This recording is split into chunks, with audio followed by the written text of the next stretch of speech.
everybody. How nice to see you both. Thank you. Good to see you you guys back. I got nervous. Oh. It was a nervous time, wasn't it? It's very tense. What's going on with us, mates? And it's like, you're calling each other like, we're stronger than this. Fuck them. Fook them. Sorry, fook them. And it's good to see you. We're not allowed to swear, please.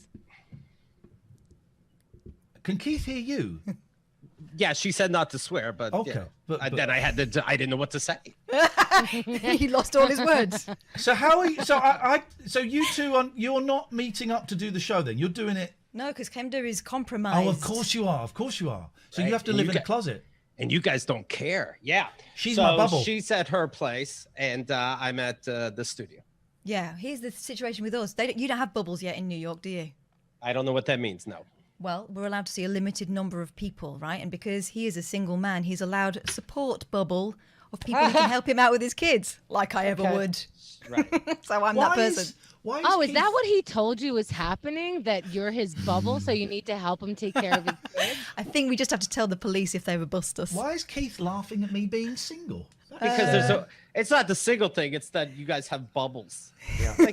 Yeah. I mean, we have do the right thing, but yes, you have bubbles. How is because we know that it was the whole. Well, it's not going to be a whole COVID chat, but it would be silly not to mention it. It was awful in New York for a long time, and then we've not really heard about New York for a while because we're all complaining that we can't go on holiday anymore over here. How is New York now? It's go ahead, Amanda. Permission. Oh, thank you. He also grants me permission to go outside. He's like my government. It's very strange. I don't know. Do you have to ask him when you want to go and make pee-pee? I'm her bubble. Yeah. I have to use the bubble. Yeah. So every time. How is it here? I think, some of the behavior is always surprising. Like you go to a park thinking that everyone will be social distanced and there's no room at all. And you just go running, screaming from the park.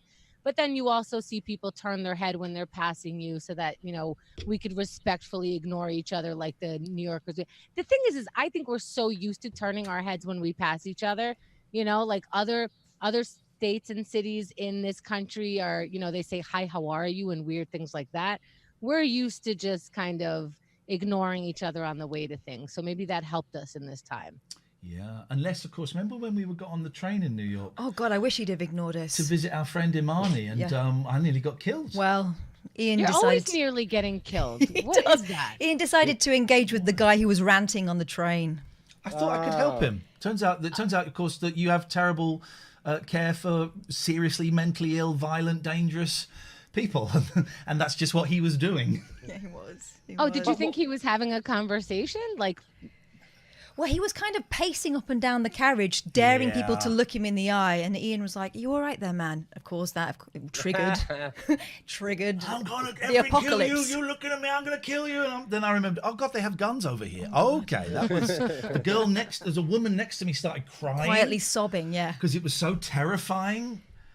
She knew you were about to die. She knew it. She felt I'm just an ordinary man. And hey, I've got this folder here. Oh, this is a treat. This is a real treat. Well, these. I found this. Okay, these are there's primarily songs I wrote. I was just going to say, Kemda, if he asks you to do karaoke, it's a trap. They always mock these people. They're not your friend. Between the age of 15 and 21, I was a very romantic guy, very romantic, and I would write that in song.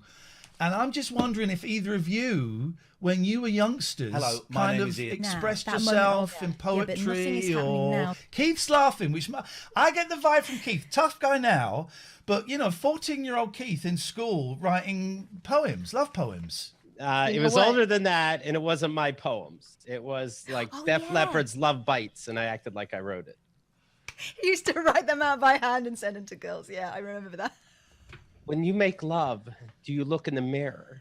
Who do you think of? Do you touch and see? Oh, like as if that made any sense. But I'm like, think about this one, honey. Well, reading one of yours. Okay. This is what you could have won. As you look, I'll tell you, I gave the poem. I was even out of school. I was out of 18. I was over 18, or at least 18. And Warrant, Chameleon. You can't change who you are by the colors you put on. Here we go. Here's one that's in a plastic wallet. So this means I must have thought highly of this.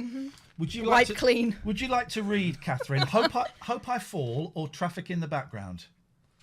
Traffic in the background. Now I haven't looked at these for 30 years, so Traffic in the background. here we go. If the sun refused to shine, I would still be loving you.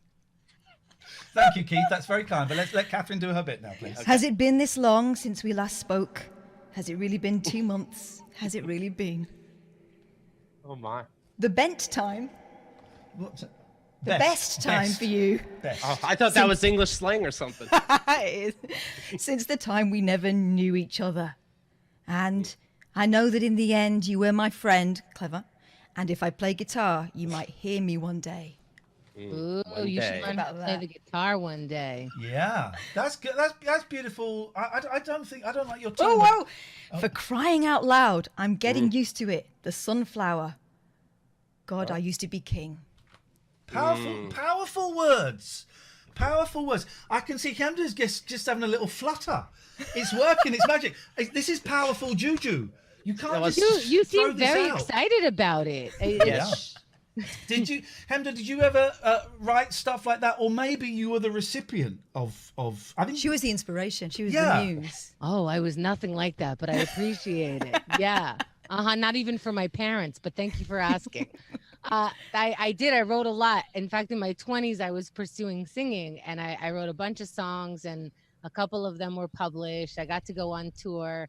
But I remember writing my first song at 12.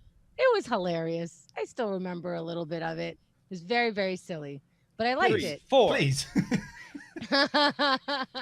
No, Keith already warned me.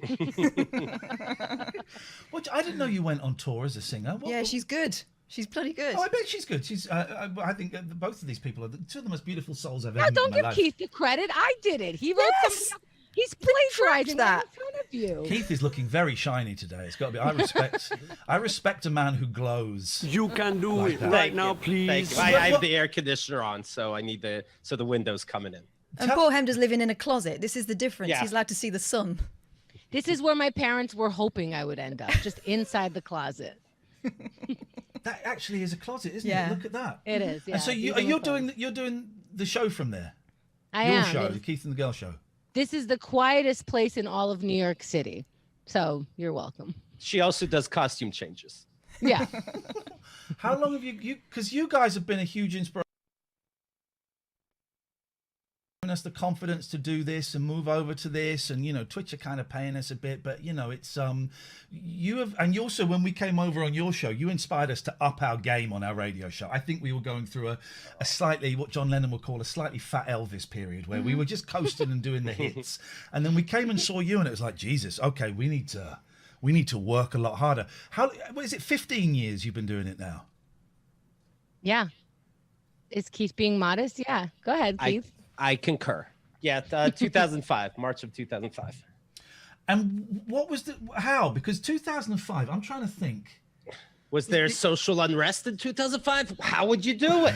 But the internet wasn't well, it was kind of the internet then. What was the plan? It was kind of the internet, where it was still in 2005 when we told people we're podcasting.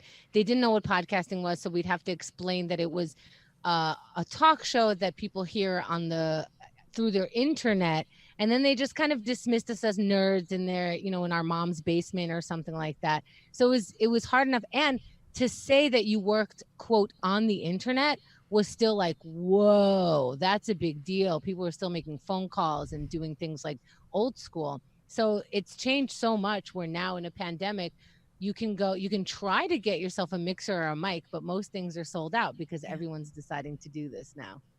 Do you think there are too many podcasts now? Oh God, yes. I would say yes. Only like there's too many TV shows that I can't find anything. But I think the more than it makes it. Whenever we started, podcasting wasn't necessarily a word that caught on. It was on the iPod. It was before iTunes had a podcasting section. So yeah, more podcasts only made it more popular. But no, I don't think it's too late for somebody to start another one, quite frankly. I think it's great, right? That because my kids are kind of interested in this. They're more interested in YouTubing is their influence at the moment, and that's brilliant. And I think that it's great that anyone can make something and can put it out there. And you know, but I do think I was doing a fun podcast with a friend Elton, where we would watch a time travel movie and talk about a time travel movie, and then it just kind of hit me. There's so many podcasts where it's two white middle-aged men deconstructing pop culture, and I just think maybe we could just put a limit on those. Maybe we could say no more. You know, two white middle-aged men watching every Rocky movie and talking about. We got enough. And then you put out an ad. I'm looking for a black man into time travel movies. And you're like, I don't know what to do. I'm looking for a black lesbian in a wheelchair to come and watch. I'd actually listen to that podcast. It'd be awesome. I would do. Are you trying to tell me that there are spaces in this world that middle-aged white men mainly occupy? You do go on. Get out of here. I'm going to let you into a secret, guys. I am fully woke. And I stand with my brothers and sisters of all genders, all sexualities, and almost all colors. Almost. Oh God, done and done. We're fixed. Everything's good. I believe that's our fifth ally, if I'm counting right. So that's sorted. Yeah, the diversity is part of the secret. I don't know what the two of you worked out, but me and Henda said right away, if the word transgender ever becomes something, we may not do that. Our sexes always have to be different. It's so people see a difference, and that's just the thing we made in private. Well, it stops people getting confused. One of the things I was told when I first started in radio was people don't hey listen, bitch. I didn't hear that. I used to hear it on the way out as they were whispering. When we lost our job, a regular listener posted, "Oh, that effing bitch." I was the nice one, Henda. Yeah. I was the nice one because she'd lost her job. That's what we're dealing with. But one of the moment of.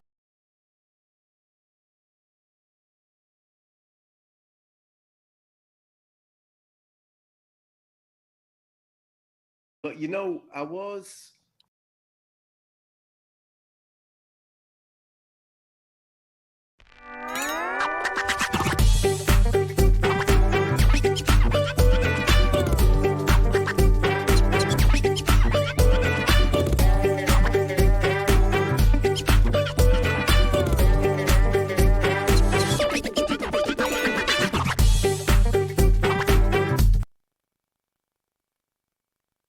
That is too loud. That was loud here.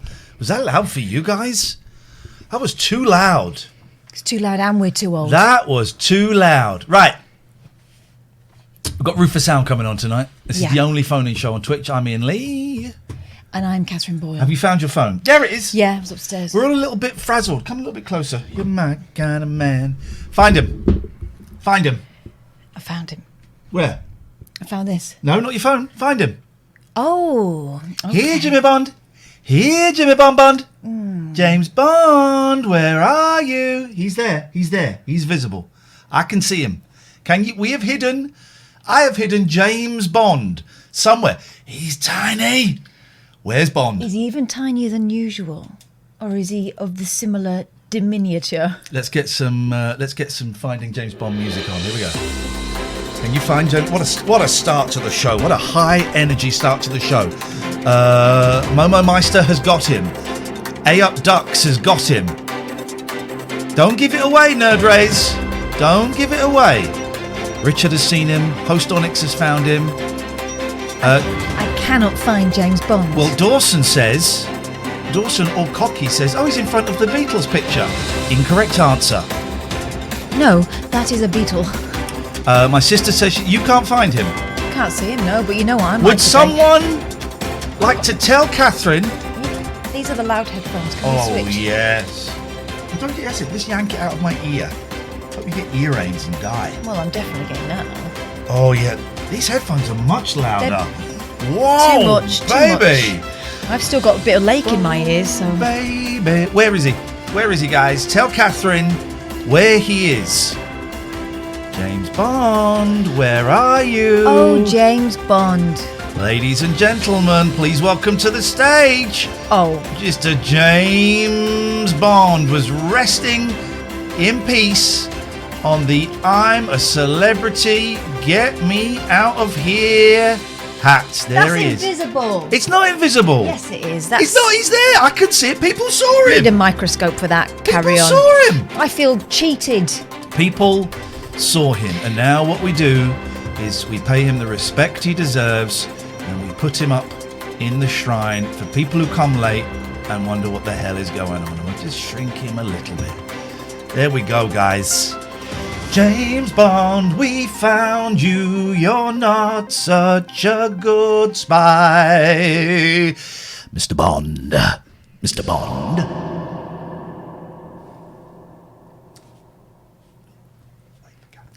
Sorry, I was just... You know what happens if you're very efficient? Or Yes. if I'm ever efficient? It's like a trick.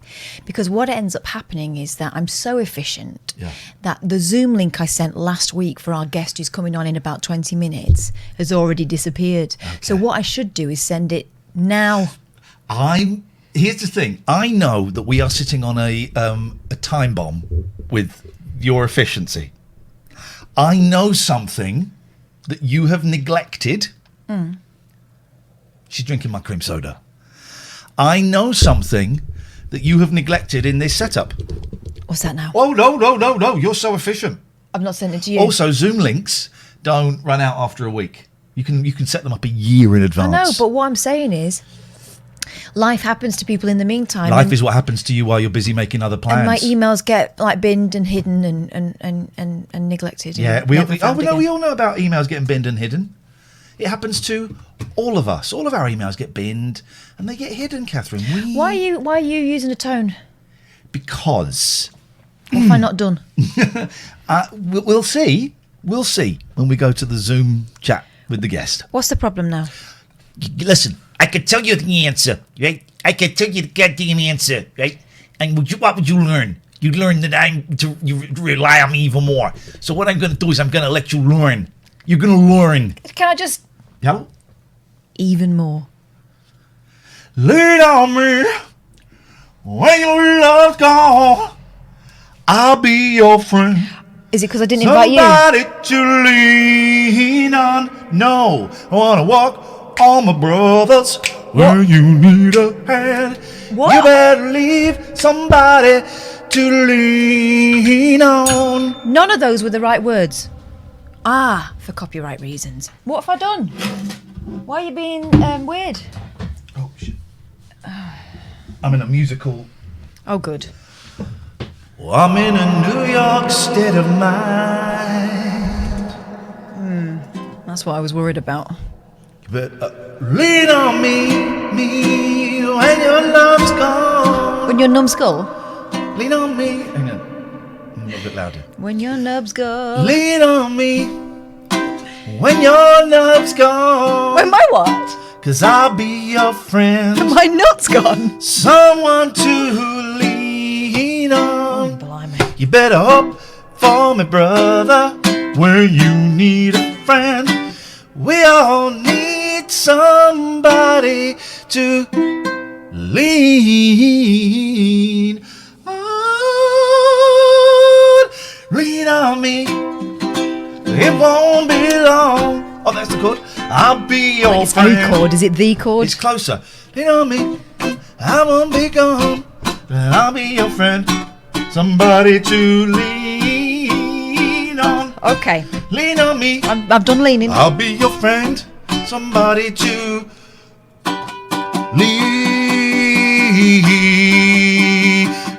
lean on me. You know you should. You really should. That was Bobbins. Informer. Gonna lick your bum down. You better not. It's all the rage at the moment, apparently. Apparently. No, not for our generation. Apparently. It's for Here we the go. people. Here we go. You got the chords. Yeah, that's the chords. Thank you, Barry. Oh, thank you. Lean on me. It won't be long. I'll be your friend. Somebody to carry on. No, what? Hang on. Who's giving me fake chords? Lean on me. It won't be long. I'll be your friend. Somebody to lean Oh, blimey. on. How does the verse go to lean on me? Some. But on my own, that I put on, better boo, carry on. Talk with me, brother, when you need a friend. You gave me the chords to the chorus, and I was obviously singing the verse. Now, our guest is there now. Do you want to do it now, or shall I ask him to hold? Did you say 9:30? Yeah. Okay. He's there already. Then let's do our guest. Let's do it. Away you go. Could you pop up the Zoom for me, please? Okay. What have I done? Got to wait for the host to start it. Oh, right, okay, I can do that. Who's the host? Me, is it? Is it me? I don't know. I don't know who the host is. Oh, bloody hell. Who's the host of this? Is it me, though? Here we go. Look, it says here, please wait for the host to start this meeting. You knew this was going to happen. Why did you let me dangle this long if you knew I'd buggered it up? I think you're mean. No, I think you're really mean. I'm not mean. Yeah, I want you to learn. Yeah, well, you could have told me. I'm gonna let you stumble into a bear pit. You are finding it out now. Finding something out. Yeah, exactly. You're not to be trusted. Lean on me. I don't like you anymore. Okay. I think you're mean. Yeah, I'm not mean. You are. You're tight. Lean on me. You're tight. When your love's gone, I'll be your friend. Please wait for the host to start this meeting. I think you're horrible. And I am waiting for the host to start this meeting. The other meetings have started instantly with our guest because I was the host. It's my computer. But full on A Star Is Born style sabotage. It totally is. There's a glass behind that. There's a glass. I got you a refreshing drink. Didn't thank me. It's all right.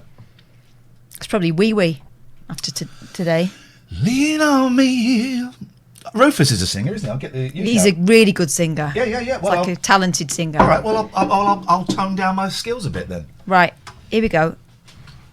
No, what are you doing? You've got.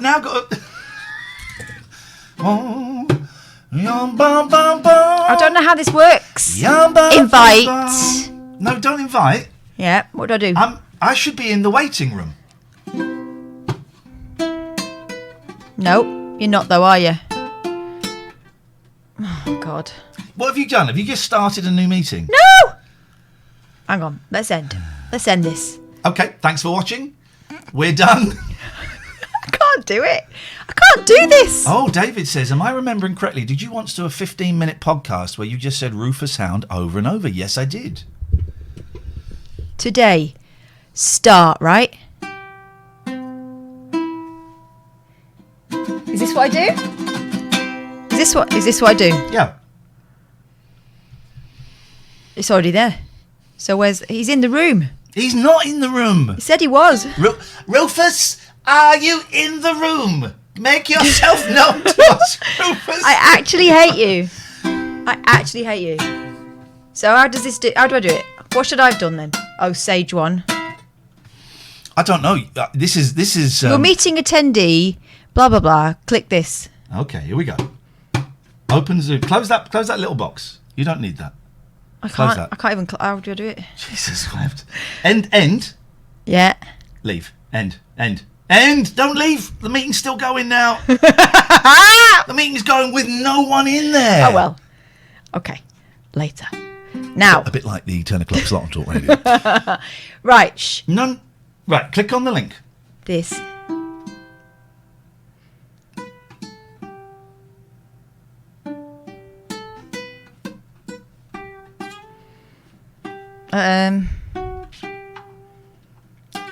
Yeah. Aha! Here we go.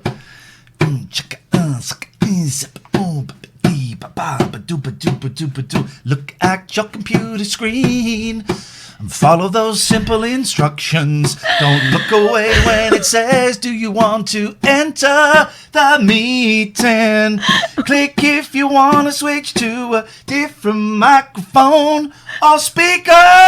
What was I supposed to do? You have balls this up so massively. Well, you shouldn't have let me do it then. Right.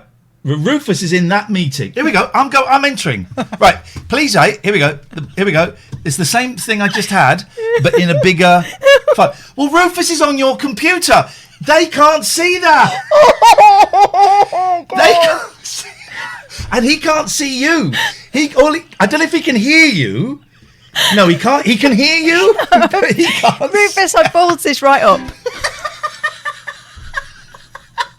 Give us Should an we start hour. again? Give us an hour. Should we start again? No, right. What do I do? Look, I don't think he's noticed. I think he has noticed. Look, you can. I think he might have noticed a bit. Right. I mean, have you ever used Zoom? No, not like this. No. Right. But this still doesn't count Can't see. because you're on the wrong computer. So what do I do? And the boys and girls can't see him. All right, so Can you, boys and girls? If you see Rufus, Stop giving me problems. Give me solutions. if you see Rufus, give us a shout. You need to admit me. Oh, do I have to? Here we go. I actually. Oh, Oh, Hello, hang on. went bing bong. Hello. here we go. There he is. Success. You see, I knew exactly how to do no, that. but now you need to. You need to. Do we have to see you? You have to leave. You genuinely, you have to leave. So go. There. Yeah. End. But if I end No, it, won't it be over? no. Leave. Leave. Don't leave. No, she's left.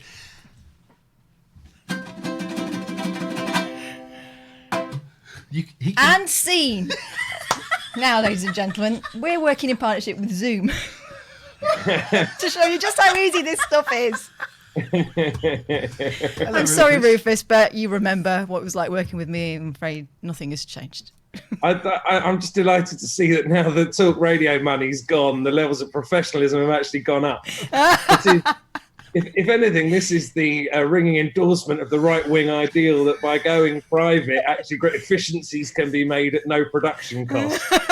So congratulations on furthering the right-wing agenda I know you were so keen to be a part of at Talk Radio. Yeah, it was a shame that they couldn't fit us in. Hello, Rufus.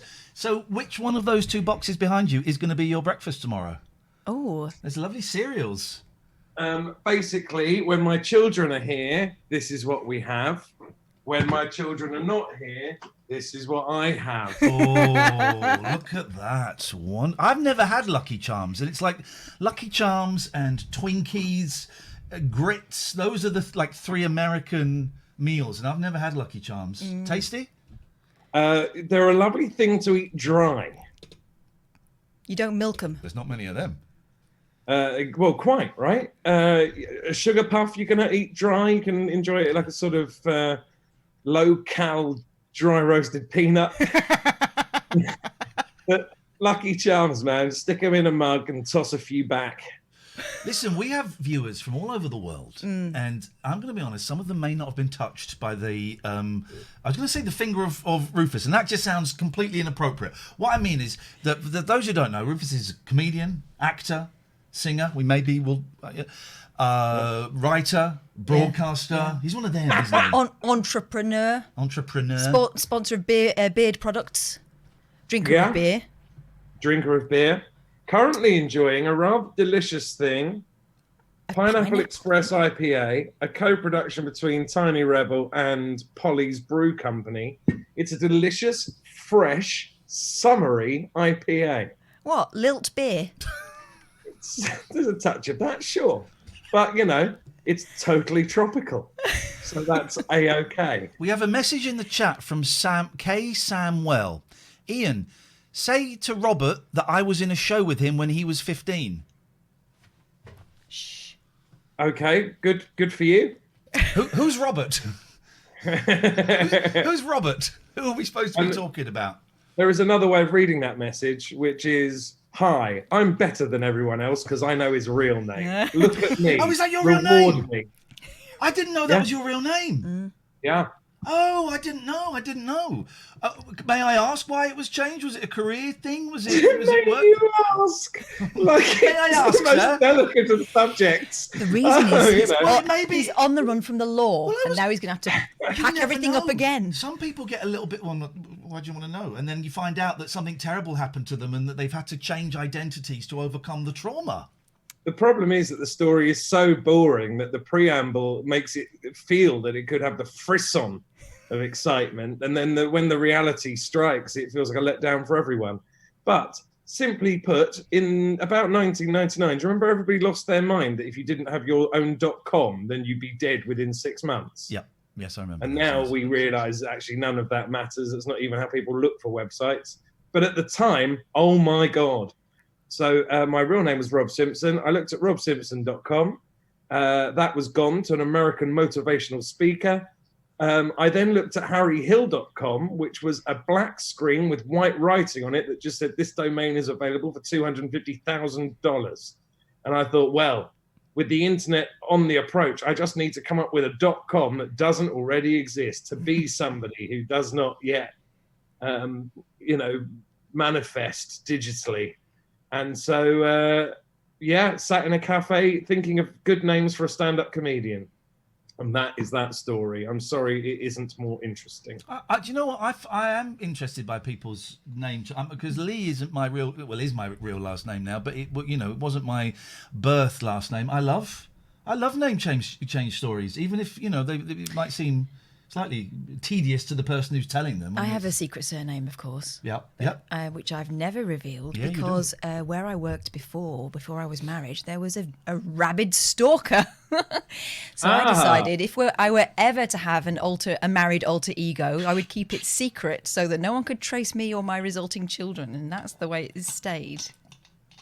Very reasonable. Although, I mean, some irony to the fact that probably the biggest weirdo you work with every day. So This is true. And he does know where I live.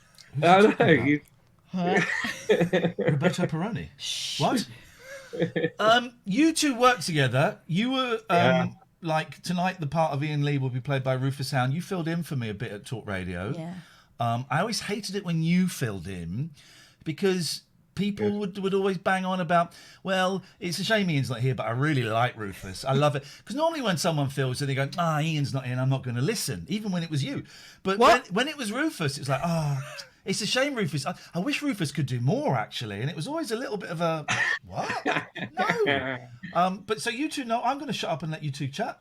Wow. Well, no, but I think the point is, you see, I functioned as a sorbet in your full braised steak dinner, that people tune into you every night and get the full meat and veg. Yeah. And when I turned up, it was just I would let people talk. Apart from, I also then took the view that I should try and make the least entertaining radio possible. Thank you. You did a whole section of the show as someone else, I remember, as well, and regretted it because it did affect your voice quite badly. Yeah, and I swore up a storm. I mean, I was really waiting for a phone call in the following days that just it told me that was absolutely not permitted. But very clearly, nobody listened. No, didn't nobody in power listen to the show? No, just as well. And we got away with it for a long time, and it was beautiful for a while. Well, that's the fun, right? Isn't it? Is just getting away with it until you don't. But I mean, that's your whole career, and largely the thing that plunge you into the kind of tsunami of chaos that you ever bob about in, the pair of you, is that you will push it until you get fired. The result being that at some point you get fired. Come in, Pat. Hang on, Cat. Pat's is Cat. coming in. Come in, darling. Cat. Good girl. Pat. But, the journey to unemployment remains, every new adventure, every new quest towards unemployment remains resolutely entertaining. Yeah, I've had much more entertaining life since I became a chancer. Yeah. Really, I did it all the right way, and it was boring. I'm going to be honest, it was boring for a long time, and it didn't get me anywhere. And it turns out going, I'll have a go is the way forward, actually. Yeah, and you're that sort of person who, I mean, did you realise at any point that you would be at some point strutting around the stage as Mr. Toad or acting in, musical theatre and stuff? Because like the whole comedy thing was sort of people assumed that you were something you weren't, and you went with it. Isn't that right? I don't know. I think, I mean, being more generous, I think maybe I assumed I was something that I wasn't and went with it. And I'm still waiting to find out what that thing is. And in the darker days, you think what that is a shadowy imposter who should be let nowhere near any form of entertainment.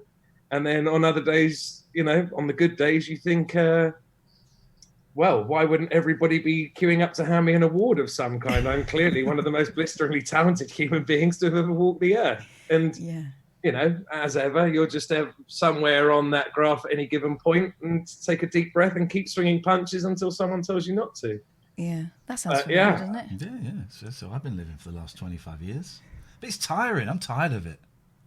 Yeah, it's it feels like it might be a young man's game. And weirdly, I think there are people that I really looked up to growing up, amazing comedians who subsequently went into things like, I'm going to write books, or I'm going to work behind the scenes and whatever. And you think, that's a shame. They just got old and stale and couldn't really cut it anymore. But actually, it seems to me, the older I get, that the people who really have made a lot of money don't think I can't cut it anymore. They think, I've actually done enough now that I don't have to live this bizarre knife edge lifestyle. I think maybe from the outside looking in, I've got a degree of fame or a degree of following on Twitter or what have you, or a name, a brand, call it what you will. But the truth is, if I don't work for 6 weeks, I'm fucked. As this pandemic is, rapidly pointing out. But, I earn money, but I spend the money pretty quickly because of families and bills, but also because of fun and not wanting to be the same as everyone else, and refusing to take life too seriously. And that is profoundly precarious. So if I had done the Little Britain Stadium tour, maybe I might think, I don't need to go play to play. I could stay at home for a while. Well, the Little Britain obviously are struggling now because they're all part. They're people are trying to desperately cancel them at the moment. It's you can be the huge country's favourite one day, and then it can all be unpleasant. How are you finding it mentally, the lockdown? Well, I don't really know, because I've lost such semblance of what it is to be an actual person that I don't know how what I feel relates to anything. Maybe that's a weird way of putting it, but I think over the last year especially, really being very aware of how intrinsic my job is to my sense of self-worth, and then suddenly a period existing where there is no job to do. So then what does that mean for who you are? And the answer to that is, I don't know. And I have instead just been feeling like I'm going, as mad as everyone else, but still mad. But then, I wrote a thing on Twitter the other day about this, and somebody gave me a quote which just feels like it sort of cuts to the nub of it, which is from St. Anthony. And he wrote, "A time is coming when men will go mad, and when they see someone who is not mad, they will attack him, saying, 'You are mad, you are not like us.'" And I think that's about how I feel. The small scale stuff is about how unsettled I am in an industry that already is profoundly unsettling and insecure. But then the bigger picture stuff is that we are being governed through what feels like a genuinely dangerous time by people who are gaslighting us. That they will literally stand there and say the rules on masks have always been very clear, but we all know that they haven't been. The Prime Minister will stand there and say, "I am receiving calls from other heads of state congratulating us on how we have dealt with this pandemic," and that is not true. And the fallback for any of those guys, the punishment, the justice for any of those guys is zero.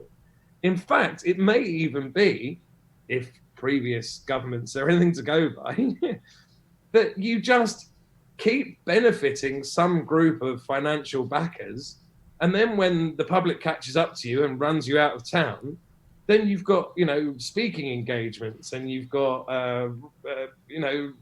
what do they call it? You act as an advisor on their board and things like that. So that basically, it's all very above board. None of it seems like a tuck up or bribery. You say, I help this industry, I come from a place of knowledge, and now I work for that company. And for, 30 days work a year, you trouser £250,000. Well, that is corruption, but we all know that is happening, and we all just go, oh no, that all seems perfectly above board and reasonable. So my son, for example, was elected as his class rep, largely because he told me it was a chance to improv some new material. But everybody else who stood up and sort of spoke about why they should be doing it, he said, they just didn't have it, Dad. They just didn't have it. So he stood up and cracked a few jokes. Sure enough, he lands it. So now he's the class rep. Everyone's very impressed. But he got told off for talking in the back of class a little while ago. And he said he found it profoundly unfair because the teacher said to him, I expect better than this from an elected, a member of the elected, the council or what have you. Wow. And he came home and said, well, if I'd known I was going to get extra shit, I'd have never signed up for it in the first place. Boris Johnson's probably said similar things. Well, that's what I said. I said to him, look, if that happens again, you can just turn to your teacher and say, but I've looked at elected officials in the world, miss, and I've come to the conclusion that actually not obeying the rules, doing whatever pleases you in the short term to your own short-term gain, seems to be very much how officialdom works now in the Western world. And he loved it so much, he wrote it down as I was trying to tell him, obviously, if you do say that, you will be suspended. But it's that, I don't know. So the micro is how I feel in the world, and the macro is that we're governed by gaslight. And then the tier up from that is that we seem to be faced with a disease that kills 30 times more than the normal flu. But so far, it appears, obviously with exceptions, and please, for anybody who has been, affected in an unexpected way or in a way that's a statistical outlier, please know that I am not poo-pooing or dismissing your grief, the life of somebody undoubtedly brilliant who was taken far too soon.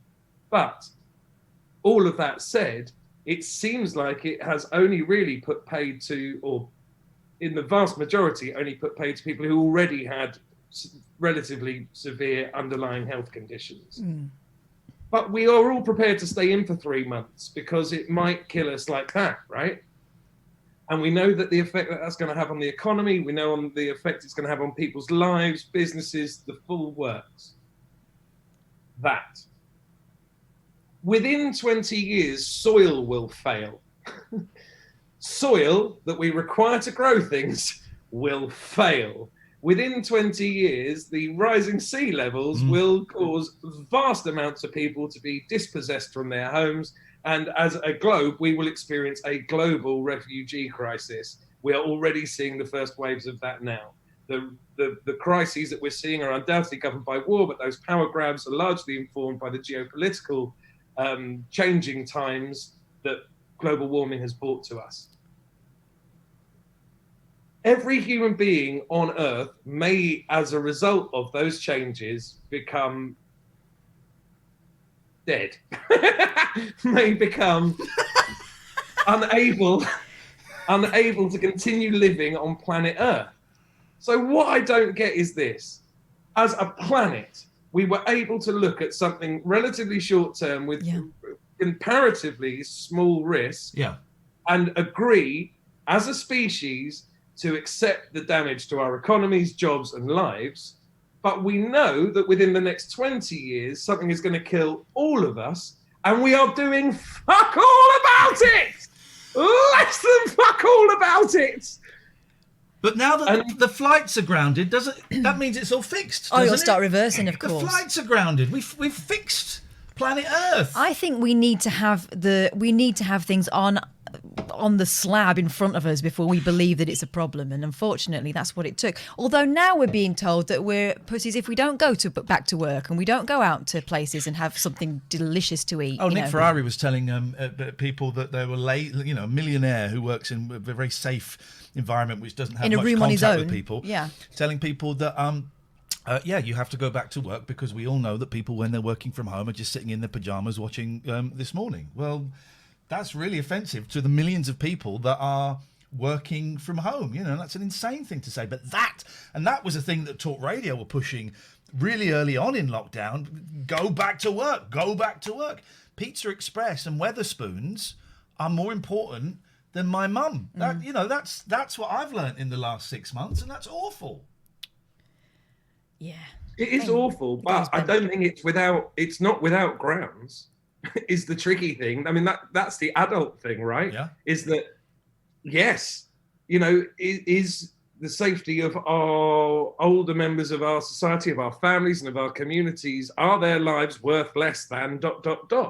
But equally, because of the nature of poverty in this country, because of a dwindling social security system and all of those things, it does get to a point not very far down the road where by living in poverty, the risks to you and your health and your ability to carry on and continue get lower as a result. So actually you can try and stem the effects of COVID, but the effects of poverty, once GDP dips below about 7%, was a thing I read. Somebody more knowledgeable than me might be able to have a better statistic on that. But basically, once GDP dips by 7%, the effects of poverty will kill more people than are predicted to be killed as a result of COVID. So I'm not saying that Pizza Express is more important than your mum. They're lovely pizzas. They're good pizzas. Their dough balls are amazing. Yeah, but there is the in broader terms, people not being able to continue with work and earn a living and support themselves. That just makes me think. And I don't know what the answer is, but our entire system is based on a falsehood and is based on we've got it wrong. If that is more important, if the whole, this is capitalism. If the whole thing depends on people going out, putting other people's lives at risk so they can spend, well, that system sucks. We got it wrong 100 years ago, 200 years ago, whenever it was. Yeah, turns out. Yes. Well, that's sorted. Yes, we did. Yes, yes. That's sorted. What we need is proper socialism. I'm a socialist. I didn't know. Well, I mean, it's very upsetting, isn't it? Because once you realise that there is a way of doing this where you basically get any company making a pound coin in this country to agree that the staff were educated in the education system, they got to work on the public transport system, on the roads that were paid for by road taxes, that once you see, I see, the corporate tax as a concept is just about resupplying the infrastructure that allows everyone to flourish, it isn't really a terribly dark argument. It isn't communism. It isn't gulags. It is literally just, if you make money here, the thing that allows you to make money is these people who need to be healthy and fed and housed and those things. So we just keep that system going and everybody does better as a result. What changed is that by having largely media owned by billionaires, the way that all arguments are put to us is through the lens of everything is fine, nothing should change, how do we maintain the status quo? And it is the status quo that is killing us. Over the course of the pandemic, what do you know? The richest 1% doubled their wealth. In 2008, when we had the global financial meltdown, what happened over that? Drum roll, please. Guess is in the chat. That's right. The rich doubled their wealth. So the idea that this money has disappeared or there are crashes or whatever is not true. The fabric of our society, the pillars of our society, the society that we had built has systematically been stolen and sold off and profited from. And so, yes, ultimately, your point is we're doing this all wrong is exactly right. You cannot have a finite amount of resources and permanent economic growth without killing the planet. And that's what capitalism requires, is that everybody's making more and more and more of everything all the time. Would you like me to do another 15-minute podcast where I just repeat your name over and over again like I did about 15 years ago. So someone reminded me of that earlier on. I don't remember why I did it, but I did a podcast just going, Rufus Hound. Rufus Hound. Do you know what I'm finding hilarious? In the chat, there's a little bit of, well, this is very left-wing, isn't it? Yes. Doesn't it make a change? Doesn't it make a change? It is very left-wing. I'm sorry, everyone in the chat. If you were here for, something a bit more talk radio-y. In a minute, I'll tell you why gypsies are shit. How about that? Send them all back. All these. Send them back. I was on Twitch earlier on, and I talked about Dan Wootton, and I said, well, these unskilled migrants coming over here stealing British people's jobs. And someone went, well, you're going to get kicked off Twitch for that. I said, no, I won't. Yeah, people have been kicked off for much worse. So we had a big argument. And then there was someone from Twitch in the chat saying, no, don't worry, he won't. So totally destroyed. As long as you don't get your tits out, I think we're fine on Twitch, aren't we? Everything else is fair game. No nipples. Apart from that, let's go. Well, yeah, no, nipples are the thing on Twitch. Although Amaranth, I don't know how familiar are you with the world of Twitch, Rufus? I've been playing Dungeons and Dragons on Twitch for the last 20 weeks. Oh, shut up! Have you? Yeah. Under what? Yeah. Under your is your channel your name? No. It's there's a man called Paul Foxcroft who is one of the best dungeon masters in the world. Oh, love it. And he has been running Dungeons and Dragons as a live show, as a sort of improv live show. Okay. Under the banner of Questing Time. Oh, I think I saw him record a pilot for Audible a lifetime ago. Yeah, I've seen that. Brilliant. Yeah, it's been absolutely incredible, and without doubt, something that has rather saved me during lockdown. We will get a link to that. People in the chat are asking for a link. We'll get a link, and we'll have some. It's very basic. It's literally twitch.tv /questing time. There we go. All right, beautiful. You're going to tell me about Amaranth. Oh yeah, so Amaranth is one of the most successful streamers, and well, sometimes she'll go out, you'll just see her shopping in the supermarket. She's a very attractive young woman. Sometimes you'll see her, and Kath won't let me do this, but in very tight hot pants and a very tight vest. Apparently that's ideal for painting, doing big paintings. And then dancing. Loads of subs. And then sometimes she gets kicked out of gyms on streams and is incredibly racist. So it's a real mix of styles that she employs. It's some amazing. It's a real mix of styles. And once she got suspended off Twitch only for 3 days for showing. Well, let's just say her shorts didn't cover quite as much as they should have. She wasn't wearing no underwear.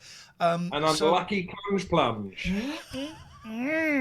So I just think we are 2, 3 right now.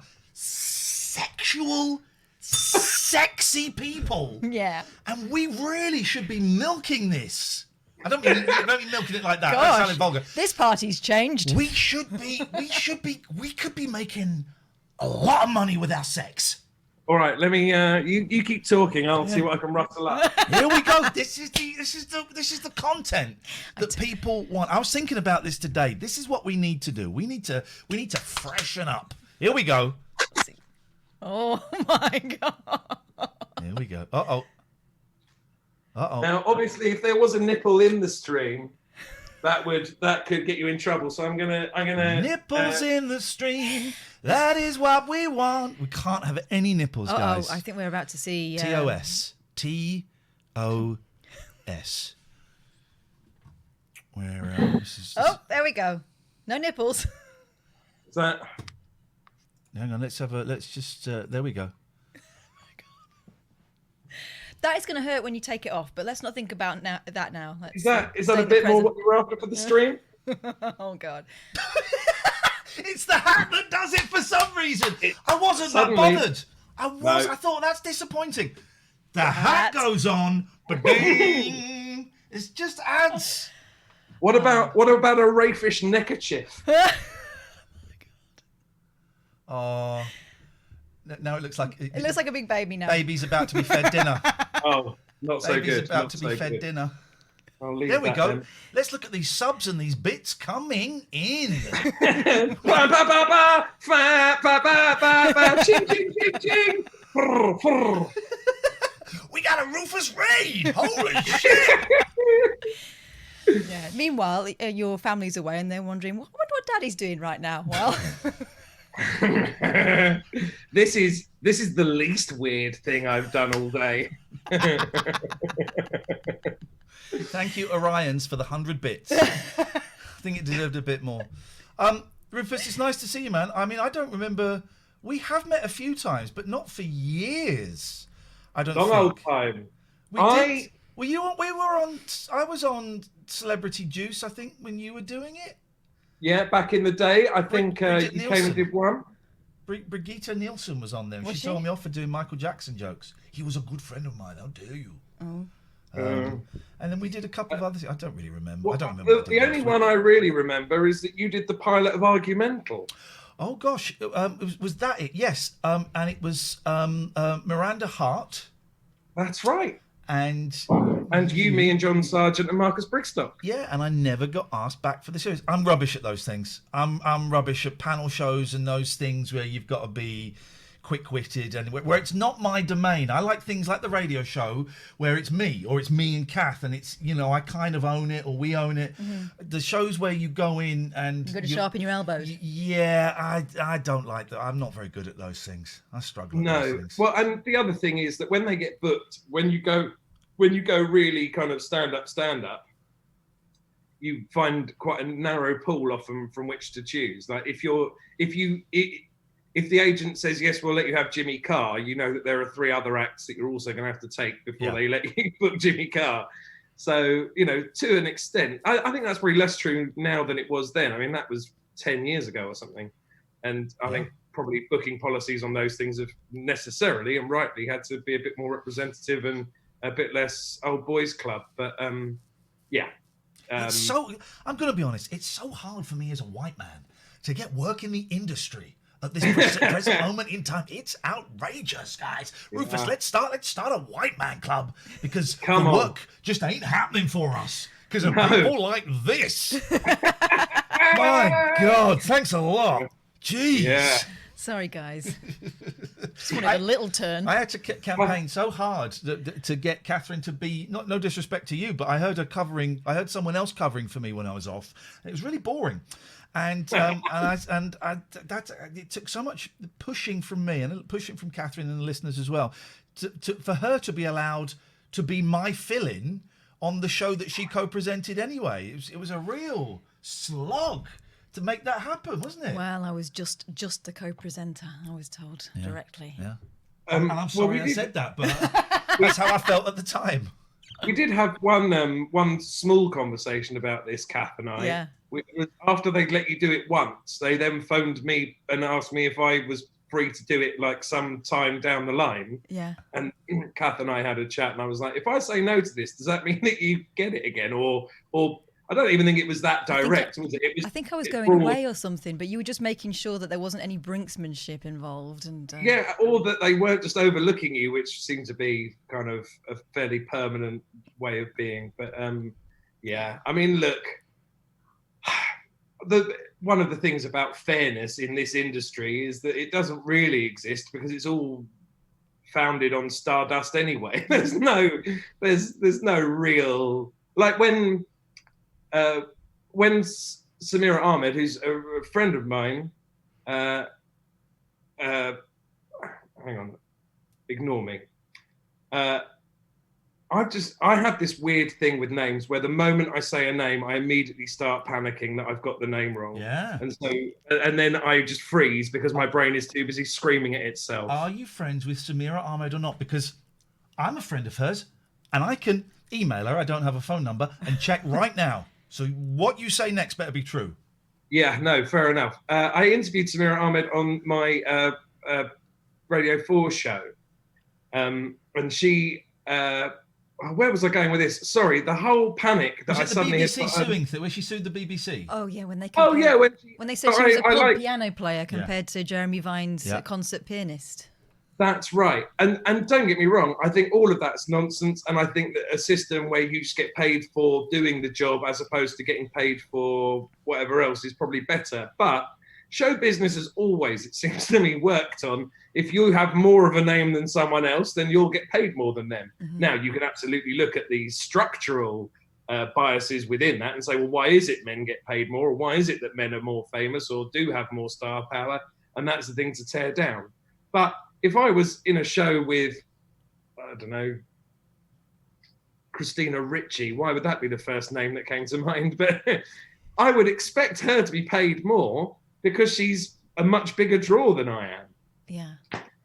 And so that's what I don't necessarily get about that kind of notional fairness. Is it's just, if you went out tomorrow and punched Nigel Farage in the face, your marketability has just gone up 30-fold, both from the people who want to crucify you for doing it and the people who want to praise you for it. But it's just that you're having a moment that you're hot property and maybe you can monetize that more than it is, this is the fixed rate we would have to talk to anybody. And this woman who made fish fingers for tea is as interesting and therefore as valuable to us as you. Just doesn't quite work, does it? So I understand why talk radio might think, oh well, you know, let's get somebody with 1 million Twitter followers, because then he's basically doing our marketing for us or what have you, and growing our brand. But in fairness, and looking at it fairly and feeling fairly about it, it's like, no, if Ian's not there, it should just always be Kath doing it, and then you get someone in to be your sidekick. You know, that I think we even talked about that at one point, that it should just be your show and I'd chime in with bullshit. But I think what we have definitely learned over the last 48 minutes is that me speaking isn't a problem. So that may also have informed how they thought we might fill the time. So questing time on Twitch. I guess is that the only way people can see you at this during this weird moment in human history? It has been, yeah, on the whole. I've done a few other bits and pieces. I did a lockdown quiz and, you know, one thing and another. But I just pretty quickly, I don't think entirely unlike anyone else, I just pretty quickly got over it. Yeah. But in those first few weeks, it's like, whoa, what's the online game? What's everyone doing? Like, if you need a thing, give me a ring. And then like 4 weeks later, I'm like, fuck off. Leave me alone. I don't want to do your quiz. I don't want to do your shit. I don't want to film something in my front room and pretend that we're all having a wonderful time. This is awful. Rufus, it's nice to see you. Stay safe. Thank you very much. Thanks for being so kind to my friend, who I love dearly. So she's constantly been singing your praises. So thank you. I hope that doesn't sound it's weird because whenever we talk about you, she's very down on the whole. She hates me, and that's why I stick close to her to spite her. He does. Thanks, Rufus. It's so nice to see you. It's very lovely to see you too. So do you want to do an online quiz on Saturday as you're home alone? We can get a few friends together. Question number one. Binky Joe. No. Yeah. See you later, man. Take care. Bye. Thank you. Bye. Oh, I need to go to the right screen. There we go. He's a chatterbox, isn't he? Isn't it? Loads of bits. Papamorph, Joe Bowers, Ashley McPauls, Orion, Lair of Darkness has subscribed. Thank you. Oliver is Gaming is hosting. Anna Live 555. The subs, Mandy. The subs, Blues Noodler. Whoa! Shoot. That's how I broke the award. I broke one of the awards. Apologies for the bad language there. We're letting the odd swear word slip because you are grown-ups, but we're trying to keep it swear-friendly. But so apologies. That's how I broke one of the... I think you've got one of them poltergeists. Awards. I just think we've got something. Or a cat. George, you coming? Don't blame it on the cats. George. Well, she's looking very guilty. No. It's just... George, you coming or going? You going? What are you doing, mate? We're doing a flippin'... This is George. This is Georgie boy. With the fuzzy ears. Hello, darling boy. We are a little bit busy right now, darling. We're a little bit busy. Watch the viewer figures go up. Hello, darling boy. Hello, my baby. We're a little bit busy. Oh, there we go. That's it. Okay. Can you work Zoom, George? Because apparently I'm an idiot. And there's his bum. There's his bum hole. George, where are you going? Because I want to shut this door. You in or out, Mal? Come on. Good boy. Out. Go through there, please, because I'm shutting. No. Well, you're an idiot. You're an idiot. Yeah, that was nice. Yeah. It was nice. Maybe we need to get sexier. Maybe that's what we need. We need to get more masking tape. I think perhaps we do. I think perhaps that's what we. He knows. He knows. Just seeing if there's anything in the old Twitter. So, at what point did you realise that I'd ballsed up the Zoom? When you booked it in last week, that's when I knew that you had ballsed it up. But you thought, oh, let her do it anyway. Won't tell her. We'll make an entertaining bit. Won't let her know. That's what friends do. They let their friends embarrass themselves on the internet. Yeah, it's a nice T-shirt. Scott Balcony. Nez as a Pez Yeah, I can see dispenser. that. Yep. He is aware of these T-shirts. And what does he feel? He thinks they're good. His son, I think, bought one. I think we sent one to his son, Christian Nesmith. Of course, Scott makes our merch, some of which is there, but then some of it fell down. It was there. tlna.co.uk is the... It's on the unstable table. There's a cap. Let me show you the air hostess bag. Yeehaw!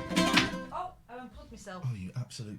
What a div. Tip. Honestly, I'm not very lucky I'm here at all. Where's Brosnan tonight? You missed Where's Brosnan? Brosnan is now up on the shelf, nice and safe, where at the Shrine of Frank. And we hid him earlier on. Here's a snazzy new bag.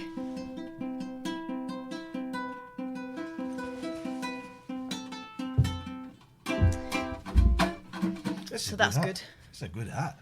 Hey, we should probably mention our sponsors. Whoa, yeah, baby!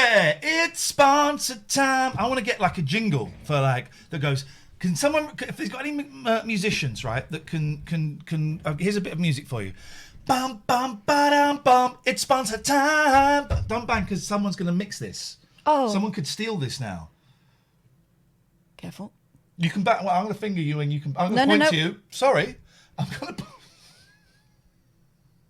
I'll point my finger at you instead of my finger.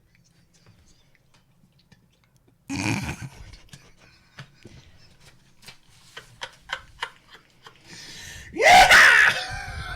Oh, this hat goes good with my beard. Right. I tell you what, I'll nod. So someone can mix this, please. Bum bum ba dum bum. It's sponsor time. Bum bum ba dum bum. We're all feeling fine. Bum bum ba dum bum. With the sponsor time. It's sponsor time. Yeah. You're supposed to bang the table there. I don't want to. No. I don't think you deserve that bang now. Guys, unless people are upset, it's only you can call in the details scrolling. I haven't opened Skype yet. Sorry, guys, we're having too much fun.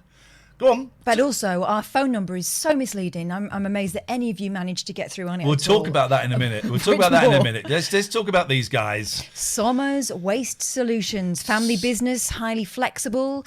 They are your one-stop shop for all your waste solutions, whether you've got a big business, small business, and regardless of wherever you are in the country. They will get you a skip. They will take you to the tip. And they will help you fill it up if you're a lazy git. All of those things. Have a chat with them. They're good. They'll help make your company greener, which is important. And they can probably save you money. Mm-hmm. SommersWasteSolutions.com is the place to go. All kinds of ways. Big businesses, hospitals, shopping centres to like tiny little, I don't know, like a carpet shop. Is there? They have a lot of offcuts. Is there anything better, more exciting than going into? Oh, is there anything more exciting than going into the posh boutique carpet shops, but knowing you're actually going to go somewhere cheaper once you found what you're looking for? Anyway, Sommer's Way Solution. They can't help you with carpets, but they can certainly help you get rid of... With your remnants. Your remnants of your carpets, and we thoroughly enjoy those guys. Gregorian Emerson family law solicitors, who Richard was talking to me today, and he's told me he's had several... Oh, good. Several members of his family executed. Oh. Good, was it? Good, was it? Good, was it? And that's the lesson. That's today's lesson. Wait for a sentence to finish before saying good. Wait for a sentence to finish before saying good. Good. Big up the Gregorian. He's had a few businesses as well get in touch, a few people get in touch as a result of seeing this, and that made up for his family. Oh my God. For the tragic murders. What took place in his family. Yeah, well, otherwise, it's mostly about finding peace for your family. GElaw.co.uk. They won't cause a ruckus. If you call BA Baracus. They won't get involved in the he said and she said. It will be about finding, some kind of path through GElaw.co.uk. the tricky business of getting divorced. Give him a ring. GElaw.co.uk. Oh. Poseidon Safety Management, Man Garden, Guard Dogs, Mobile Patrols, Devon and Cornwall knows. Poseidon Safe on Twitter, Poseidon Safety on Facebook. Largest supplier of guard dogs in Devon and indeed Cornwall. They are making Devon and Cornwall better, and they do loads of things.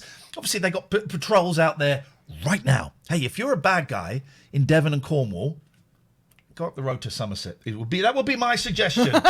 Go to Somerset, right? You Devon and Cornwall, you don't stand a chance because of Poseidon Safety Management. Yeah. Somerset, yours. Go. Make hay while the sun shines. A human touch. The cat. What is the matter? A real human touch. A real human touch, but if you're not careful, if you're a bad guy, you might get a doggy touch. Oh, yeah, you might. Oh, God, you might get Zeus. Poseidon Safety Management. These are our sponsors. We love it. Thank you very, very much indeed for your support.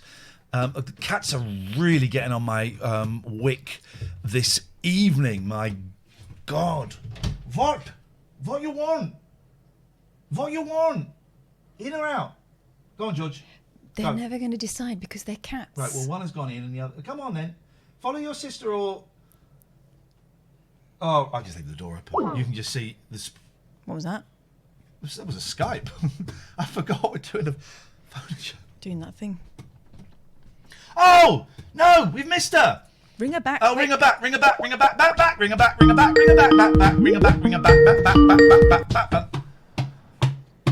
Hey! We're so sorry that we missed your calls. Hey! Hello, Arkatie. How are you? I'm wonderful. How are you guys? For those who don't know, Arkatie was our raid yesterday. Oh, whoa. What's happening? What's happened here? Katie, you're showing us your screen. Oh, no. Yeah, we can see all of your... luckily, I've taken it off. We could have seen all of your tabs. It was just my Instagram and Twitter. Is it gone? It's gone. It's We can gone. see you now. All right, sorry. For those who don't know, because some people don't stick around to the end of our show. So at the end, we do a thing called a raid. It's what you do on Twitch, and it's a lovely way of finding new channels and new people, and it's worth sticking around for, because I think everyone we've had has been delightful. Yeah, so far. what we do is we look at the screen and we see all the people doing all their things, and we kind of zone in on that one, and you were that one last night, and we're not sorry. My goodness. People Oh my loved God. you. It was amazing. So just so you guys know, that was my third stream ever. Oh, mate! And I was trying to figure out what I really wanted to do with my stream, and I'm sitting there with I think I had 1, maybe 2 viewers at the time. And all of a sudden my chat just blows up. You guys sent over 800 people my way. Wow. Yeah, it was phenomenal. And the people that you guys sent were so kind and so wonderful. And I my heart was so warmed by the kindness that you guys chose me. Oh, mate. And I just like, oh gosh, like I can't tell you how much that meant to me. And I jumped on earlier today and was streaming, and a lot of those people came back, which also was not expected. And were so sweet and kind, and I can't tell you how much that all meant to me. Did you find it scary? Because I'm aware that that piling in with, you know, sometimes between 500 and we've done it a couple of times with a couple of thousand, that it can be really scary. Nice people, you know, within those nice people, there will be some a-holes that come over, and if there were any, I'm sorry, just block and move on, obviously. But I'm also really aware that it could actually be quite scary, and that's not what we're about. But were you scared? Was it okay? It was a little heart pounding. But I wouldn't say scary. It wasn't scary. It was just like a little overwhelming. Yeah. You know. But I was not scared, and thankfully I have a very close friend of mine who streams, so he was modding my channel and with my 2 people. So that was super awesome that I had already had that built in. Yeah. So, and he was just like, oh my gosh, like I can't keep up with 800 people, but you know, it dwindled down, but most of the people stayed. You know, I had like over 100 people for 2 more hours after you guys sent them. That's incredible. Oh, that's so good. And followers, I've followed as well. I know a lot of our people will have followed as well. No, of course, we loved it, because what we're doing with this show is we're doing a phone-in show, and we're here 5 nights a week, and you know, there is so much hate and misery in the world that we just want to, you know, be silly and get interesting people on. And one of the things Katherine and I like to do is to celebrate nice people, you know, and we kind of watched you for a couple of minutes, and we saw you didn't have many viewers, and I think that's important as well, to shine a little bit of light on people that might get lost, you know, in the algorithms. And your description seemed nice, and you were kind of on there talking about mental health, which is a big thing for us. But your 3rd stream though, my God. Yeah. Wow. I didn't have anything set up. I stayed up late last night with my mod, like setting up stuff, so I had a halfway decent stream. But yeah, I'm a social work major here in the US, so I have a lot of information about that. I'm a nanny, so I've worked with kids for over 10 years, so you know, we kind of just talked about everything that ranged from mental health to childcare and the political point, this precipice that we're at here in the US. And you know, and then it ranged, and then talking about food debates. Is a hot dog a sandwich? Like, you know. Oh, the stuff that really matters. That's our listeners. Yeah. That's our guys. Yes. I mean, it was so much fun, and even today, like I said, a lot of them came back, and I really enjoyed them. And that's really what I wanted out of my stream, was just a connection that I had with people. I'm practicing social distancing, even though the rest of my state is not. So I miss that interaction with people. I miss hanging out. I miss talking, and this really gave me that opportunity. And do you know what you want to do? I mean, this is your 3rd stream. That's early. It took me, you know, I've been broadcasting in the UK on the TV and radio for nearly 25 years, but it took me about 18 months to find what I was calling my digital voice, because I didn't know what I was online. I know what I am in front of a TV camera and what I am in front of a radio microphone. Online, you know, I'm still getting there. Do you know do you have any idea what you want it to be in 6 months? No. I definitely still, I wasn't sure if I wanted to be like a gamer streamer, because I do play games, or if I wanted it to be more chatting. And now I think I'm definitely leaning more towards the chatting, because it's that interaction that I thrive off of.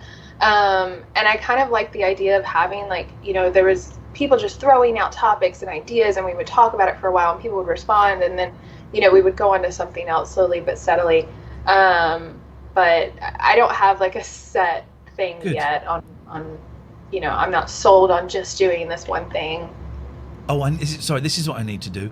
Can we have a shout out, please, for Arcadia in the chat? That's what you have to say, and then someone posts the link. Oh, is that right? Can we get a shout out, please, for a great streamer, personal friend of mine, Can we get a shout out for her, And please? what accent is that you're attempting? That's there? American. Oh, is it? Okay. That's That's American. You probably recognise that accent from America. Perfect. That's where that comes from. Spot on. There we go. It's up in the chat. Thank you very much, Pete. I appreciate that. When have you got? When's stream number 4? So I'm going to. I did stream this morning, so that was 4. So 5 will be.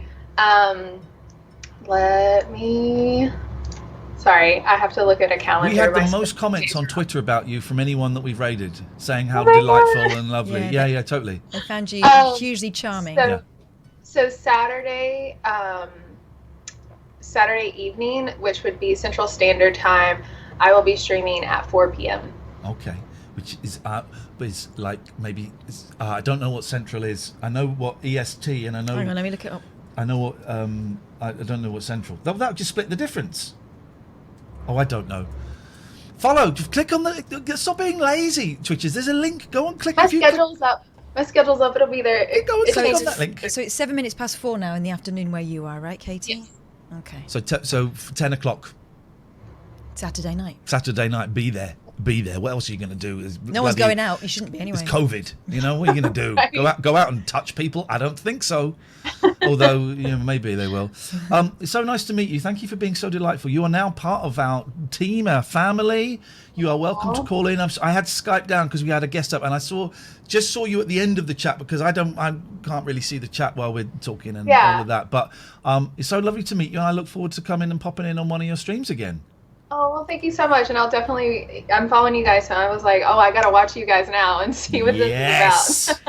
Thank you. Well, when you work out what it's about, please let us know, because we're still trying to work it out, aren't we? We'll see you later on. See you later. Stay safe. I love your glasses. Bye. They're the best glasses. So good. They're the best glasses.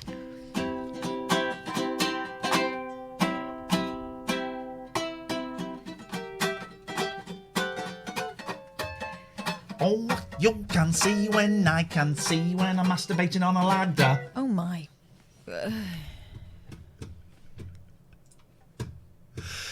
Accident at work. Your fault. Oh, there we go. Man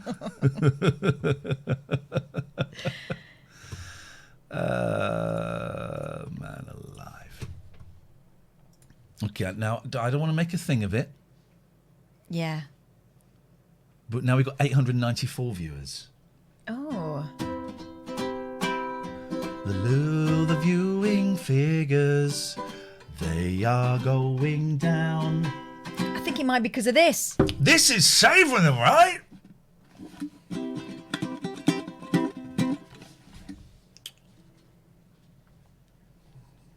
Oh, I want to teach you chopsticks.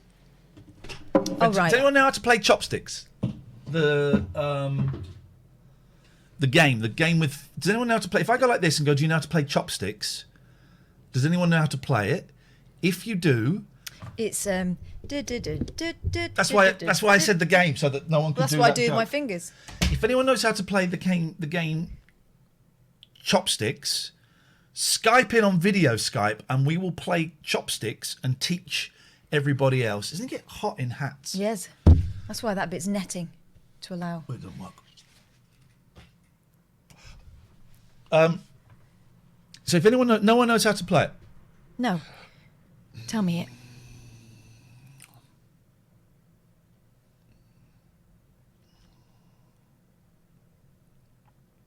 No one knows how to play it.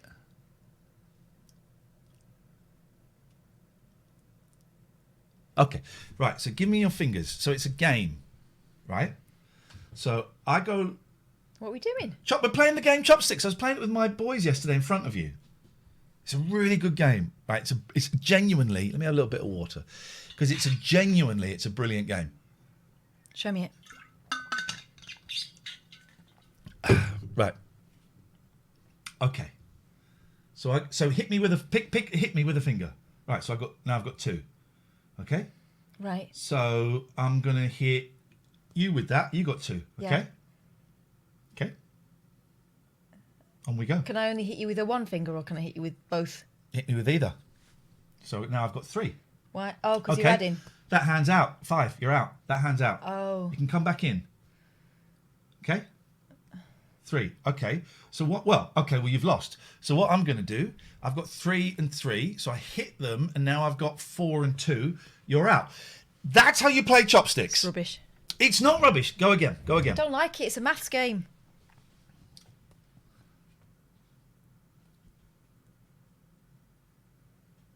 Oh, now I'm in trouble. My boys can play it at lightning speed. No, I hit you with a 2-er, so you got 3. All right. There you go. That hands out. All right. Well, I've got to hit you there, so you got 3. And I can. Oh no. Some game, huh? I got 4. Oh, look what I can do. Uh-oh, back in the game. You'll go. Yeah, you got it. That hand's out. Okay. No, that hand's still in with 3. Well, what did you have? 3? Yeah. Right, well, that hand's out. Yeah. You'll go. You'll go. I'm out. Winner. Have you got it now? Yeah, but I don't like it. I don't think it's fun. Is anyone who wants to phone up? It's such a good game. Alex, you're not the only one who's confused right now. Phone up. Someone Skype up. Why am I so bright? With your fingers out. Someone phone up and play with me. One more game. One more game. One more game. No, come on. One more game. One more game. Where we go?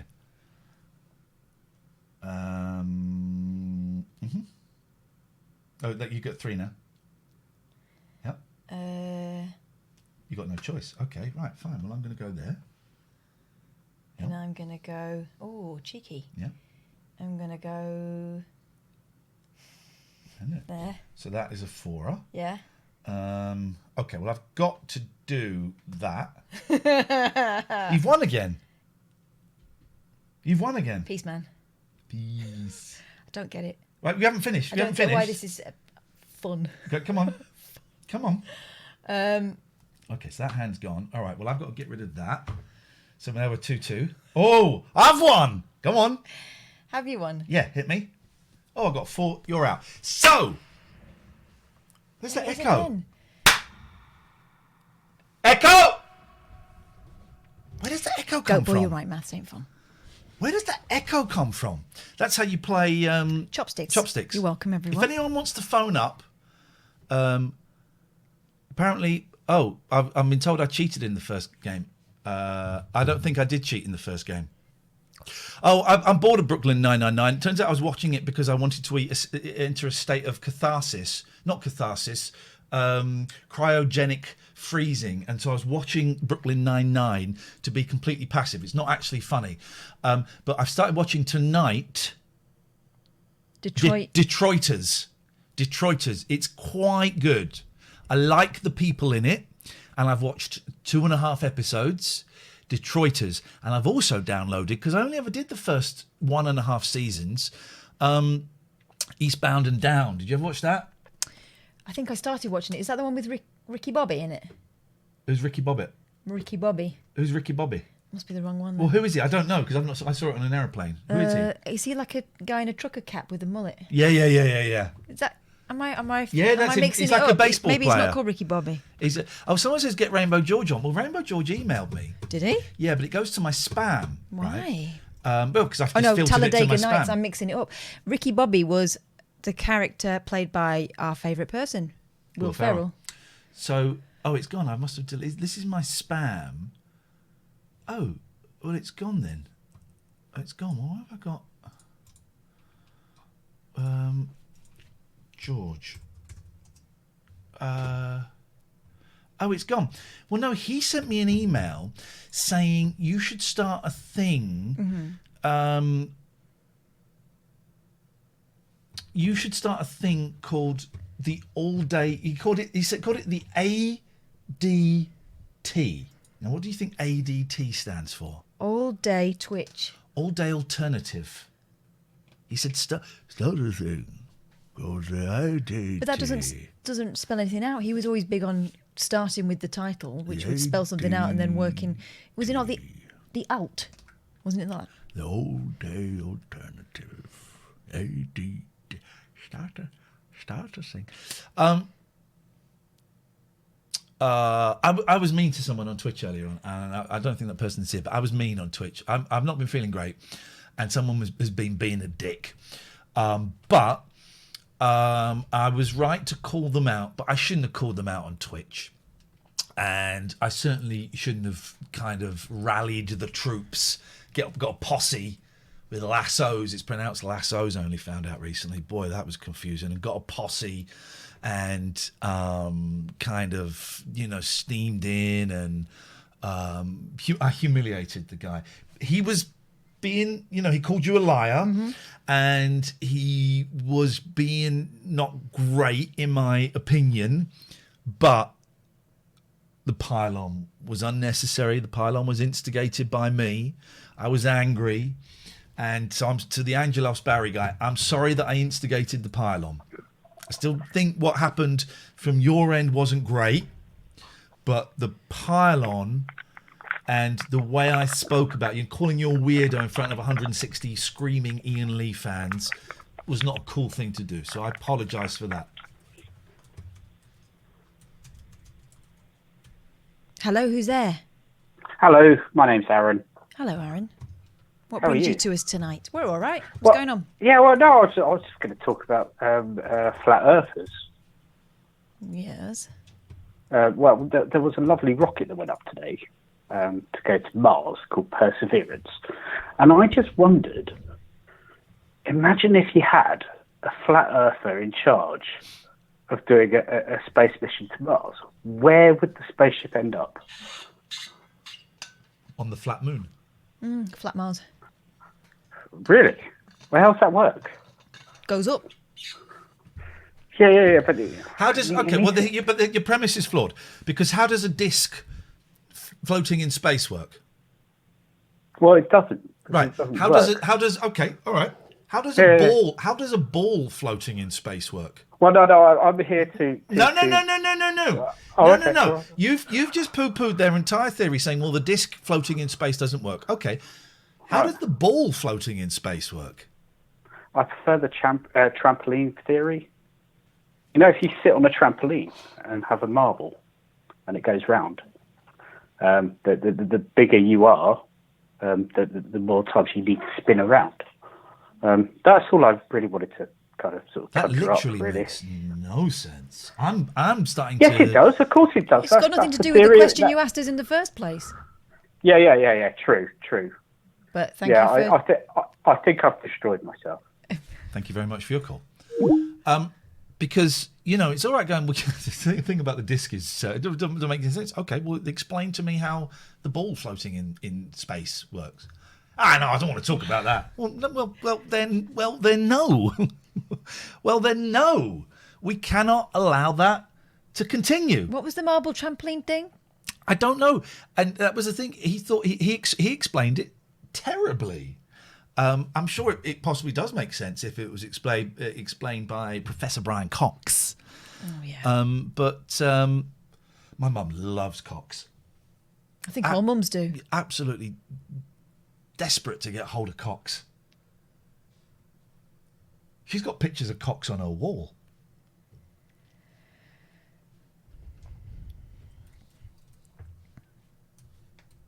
No, we're not allowed to show Cox on Twitch. 0203 286 6370 is the telephone number. If you want to give us a call, you would be you'd be so welcome. My God, you'd be welcome. We would love it. We would adore it. They're getting rid of the Argos catalogue. I know. My cousin used to be obsessed with it, but that was like in the 80s. He used to be obsessed with it. He used to keep it under his bed. Is it because of COVID? No, it's because who goes into shops anymore? Oh, so because of COVID? Yeah, but if I was going to get something from Argos, I'd get it from Amazon. I would order it online first and just go and pick it up. You don't have to go and sit and go sift through their books anymore. Well, you don't unless you're just out and about. You don't sift through the books anymore. Now it's on tablets. No, they always had the books out as well. Laminated ones. I agree.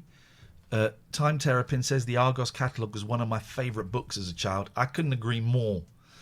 with that. I couldn't agree more with that. They're talking about all of them, King Mike. They're getting rid of all of them. They're all going. They're gone. It's history. My cousin Steve used to be able to say to him, right, page 55, and he'd be able to tell you what was on the page. He was obsessed. We used to play a game. Me and Mackenzie would play a game where you get very high, and then you would you would have like a £1 million, or so you'd have like £100, and you go, right, what are you going to buy? And you go through it and do that. Did he not restrict you to a certain Because maybe it was a certain page. I can't quite remember. Gosh, the Book of Dreams. Just wanted to let you know they liked the demo and they said they'll contact me about availability. Thank you, Dan. I've absolutely no idea. That's about the pirate radio station yesterday. Oh, okay. There we go. You got to do demos for pirate radio stations these days? Surely if you can say you've got your own parrot, then you're in, aren't you? Your shoulder pet. Shoulder pet. My kids are playing shoulder pets with me the other day. It basically means they sit on my shoulders and it hurts, and it hurts Daddy's. It hurts Daddy's back. Hurts Daddy's back. What have you got brought to the party? That email we were talking about earlier on. Oh, so, yeah. We get we've got a central email address, so we can both see the emails. LateNightAlternative@gmail.com. And what we have to do is remember not to reply without checking which email we're replying from, because I don't want certain people getting my personal email address. Yeah. But we got one today, and I thought, oh, okay. This is from an a-hole. Well, I thought it would be easily, okay, here we go. This guy, I'm not going to name names or anything. Sorry. We got the best mods in the business, right? And what's on the tape, Pete has brought something very important. Sorry, mate. No, you're busy. It's quite important. Just to let you know, when you say your mum loves cocks, people might construe that as meaning male genitalia. Sorry, I know you'll be mortified. I don't think anyone... You knew I was talking about Professor Brian Cox, Of course, right? yeah. You knew that chat, didn't you? I think it's just you, Pete. You need to have a think. Pervy Pete. Go off and have a little think on your own, and when you finish, come back. Pervy Pete. The worst mod in the business. The worst mod in the business. Brings a tone right down. He's supposed to be maintaining standards. Awful. Speaking of which. And now I can see why you're suffering from mental health issues, if I'm completely honest. And I don't want to use that as a weapon, but actually, I'm going to. I think I'm beginning to understand what's going on inside there for you. Cox. The phone number, says a helpful emailer, shouldn't be written 0203 286. This is about our number, yeah. 6370. Yeah. It should be 020 3286 6370. The phone code for London is 020. If you try to dial 286 6370 from an 0203 number, it won't connect. Now I'm getting confused. Okay, yeah. I responded, it's a Skype number, meaning it's not a London number anyway. Yeah. Also, who dials numbers? I mean, you do it the first time, you put it in your phone, don't you? You put the whole thing in your phone. Still. So I responded, it's a Skype number. What? I'm just laughing at this guy. I think I know who it is, but go on. Isn't it also a phone number that people can dial directly without Skype? Not sure why that's relevant. Well, because if they were in the O2 region, they could skip the 020 and go straight to the 3. But most people aren't. This isn't a flipping London thing. It's London-centric balls. I'm just going to go and plug my... people writing 020... We get further explanation, and this ain't it. People writing 020 numbers as 0207 and 0208 has long been a problem, as there are no such codes as 0207 and 0208. It goes back to the days, we didn't ask, but we're going to get the lecture anyway, when the 0171 and 0181 codes were merged into the 020 code, with an extra 7 or 8 being added to the beginning of the local number to make 8 digits. The 020 numbers with a local number starting with a 3 came into use, such as the numbers used by Skype. People then erroneously started calling those 0203 numbers. There are no such codes as 0203, 0207 or 0208. There is only one code for London, 020. All 020 numbers have an 8-digit local number, so all 8 digits after 020 need to be dialed. Someone calls the show and wants to omit the London area code because they have an 020 number already, then they need to dial 3286 6370. Okay, now this is where... Both of us responded at the same time, and it's down to you to guess. Okay, who did which response came from which person? And just be careful because we've been a bit swear heavy tonight, so let's just tread carefully. One of us replied, "People seem to manage." One of us replied, "Who gives SH1T?" Yeah. So you have to guess. Chatters, which one said which thing? Who said which thing? Hello, Max. You're taking a snapshot. What are you doing? I didn't know you could take snapshots. Can't do it sneakily. You got dobbed in. I'm trying to figure out how to do this. It's like me earlier on with the Zoom. All three of us, Max. All three of us, mate. I know. I've been following you around from the other show, and I finally found you. But I just don't understand what I'm doing. No, nor do we. Well, I think that sums up the whole country during lockdown. You're right, Max. Yeah, but you're. Sorry? Are you all right? Have you been out in the garden? You've either been out in the garden or drinking all day. No, I've been on my balcony all day. Yeah. Beautiful, nice. It's been hot today, isn't it? Yeah, I live right opposite the seafront at Hove. Oh, so, nice. Yeah, I know. It's been beautiful today. Really beautiful. I like a bit of Hove. It's overlooked because of Brighton. Everyone, Brighton. Hove. Good. I'm glad the hoi polloi go to Brighton, then Hove gets left alone. Exactly. It'd be more refined. Yeah.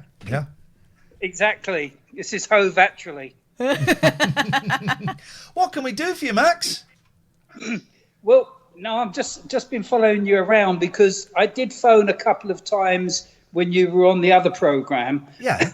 And you probably don't remember. And I have to say that you guys are so much more relaxed now, and it's really good. Oh, thank you. Thank you.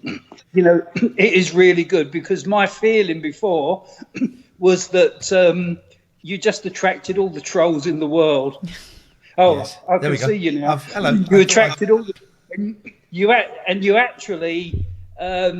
you attracted them and you responded to them, and sometimes it was, my opinion anyway, it was really heavy. But you guys now are so relaxed. It's great to see, actually. Thank you, mate. That means a lot. There was a certain, kind of tension, certainly towards the end of talk of, are we doing the right things to keep our jobs? Being aware we have to keep our jobs, but also trying to be us. Yeah. This is more relaxed because we're at home, and when Kath comes round, I cook a little bit of dinner and we watch a little bit of telly, and we're trying to make a more relaxed vibe. Still don't quite know what this show is, but that's really nice to hear that's how you feel, how you view it. And I'm sure there's a lot of people that do feel the same because it is unusual what you guys have got, and I don't know why I want to spend 2 or 3 hours a night watching some of this stuff, but it really is good. But when it got heavy, I'll tell you, I was out of there really quickly. Good. It was not good. What's going on? Have you got? That's my ding dong clock. I'm a bit of a watch freak, a watching clock freak. So that's my chiming clocks. How many have you got? I've got 3 in here. Love it. But watches and stuff, I've got too many. Okay. Flipping, it's like Pinocchio's dad's house, isn't it? Yep. Geppetto. Yeah. Yep. I was going to say Geppetto, but Geppetto. It's this lot. So bring them up to your level. Don't sink to theirs. Don't sink to. Well, Max, I'm glad you found us, mate. I'm glad you've worked out Skype. Well, it's the first time I've used Skype for years and years and years and years, to be honest. Yeah. But anyway, that's great. So, do you just keep on appearing on my screen? Because I didn't even realise I was calling you, to be honest. I was trying to watch live, but there you go. You've trapped me. Right. Well, so you're watching up, right? So you can see us now on Skype, but you're watching us on Twitch. No, I'm not watching you on anything apart from Skype. I've just got you on Skype. You need to come off Skype Right. And you need to go. I'm going to give you a web address. Oh God. Write this down. Go It's on. an easy one. It's an easy one. Oh, we have serious specs on. That's all right. Yeah. I've got. Yeah. Tell me about it. I got a feeling it's going to be another 3 or 4 months before we hear from Max again. It was before we see Max. Hey, no. You're joking. I've got more computers here than you can shake. Yeah, you don't know how to use them. Right. You thought you were listening to us, and you've Skyped us. Let's fire up the mainframe, Max. Yeah, no. It will take some time to get back. Give us the web address. Right. It's Twitch. Yep. .tv. Yep. / Yep. IAIN LEE. IAIN LEE. Right. And then I will put that in now. All right. And if you want to join in, you can watch us on there. If you want to join in the chat that's going on, that may or may not interest you. It's really easy to create an account. You can do it with your Facebook or your email. It's free. That's if you want to type little messages. But if you just want to watch us, that should be enough. That's cool. I'll do that. Can I send you some money as well? No, don't get this. Have this on us. Have this one on us, Max. We should be sending you money. Exactly. Take care and let us know if you manage to get in, all right?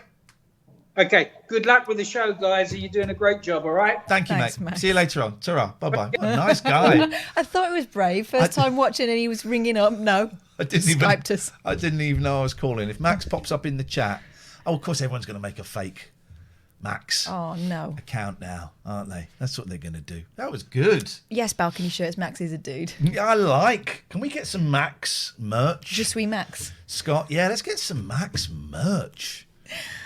That's what we need. That's exactly what we're after. 0203 286 6370 is the telephone number. Now we're cooking. 10:30. Now we're cooking. Now we're just shy of 1,000. Let's wait.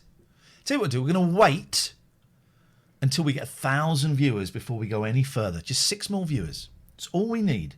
6 more viewers. I'm going to do a little retweet of the link. I'm just going to type the link in. We need 6 more viewers. Balls. Hang on. We need 6 more viewers before the show continues. www.twitch.tv/Iain Lee. Okay.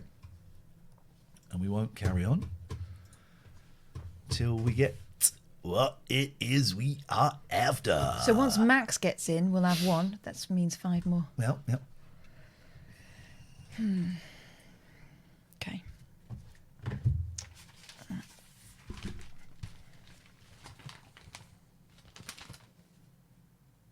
Someone is saying, oh, we've done it 1,003. There we go. Right, we need to lose, I said 1,000. We need to lose 3 viewers. I'm sure we will with time. Can I ask you a question? Oy. I want to tell you my head is fit. I mustn't sing Beatles songs, then everything gets taken down. This was my trick in the jungle. If we said something that you regretted, I'd instantly start singing Hey Jude, so that it could be done, but it'll be you'd have to get the world's best editor to make it possible. So if someone said, because I was keeping the fact I was separated from my wife a secret, I told a couple of people when I knew there weren't cameras, and we did have periods when there weren't cameras, but if someone mentioned it, Hey Jude! But obviously someone on set was grassing. I love the way you jump. It's really loud in my ears. Someone on set was obviously grassing because that's when they started sniffing around. The press. No, I tell you when no one grassed. I tell you what it was, because no one knew. Kez let it slip when she came out. Kez let it slip by accident. She didn't say it, but she said, "Oh well, Ian's doing really well considering everything that's going on at home." What? But no, I tell you what it was.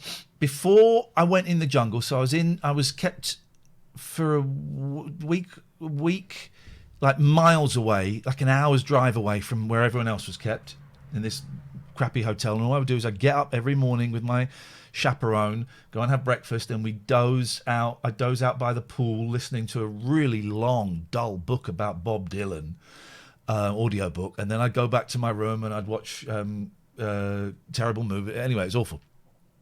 And why am I telling? Oh yeah, and then when everyone went into the jungle, apart from me, I moved to wherever it was they had been staying, that area. Right.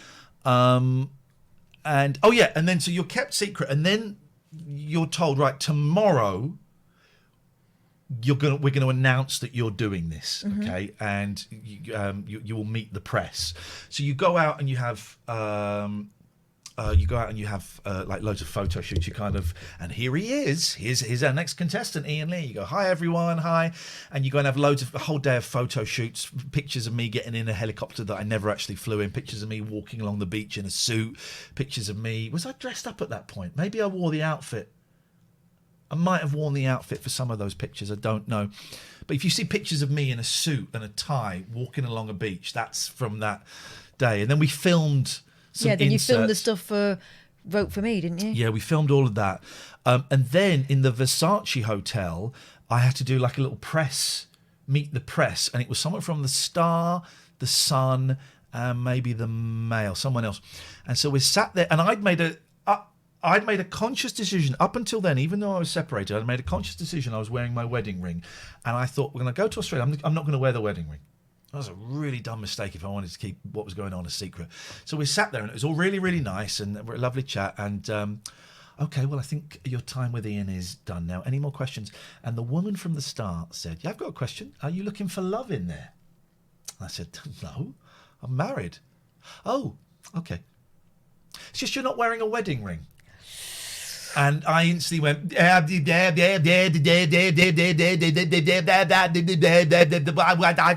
the decision not to wear a wedding ring. Meanwhile, that reporter's going... Well, that day, they're turning up at my ex-wife's house. They're turning up at my mother-in-law's house. You know, my agent had to say, you cannot take any pictures of those kids. He's not giving you permission to. And that's why...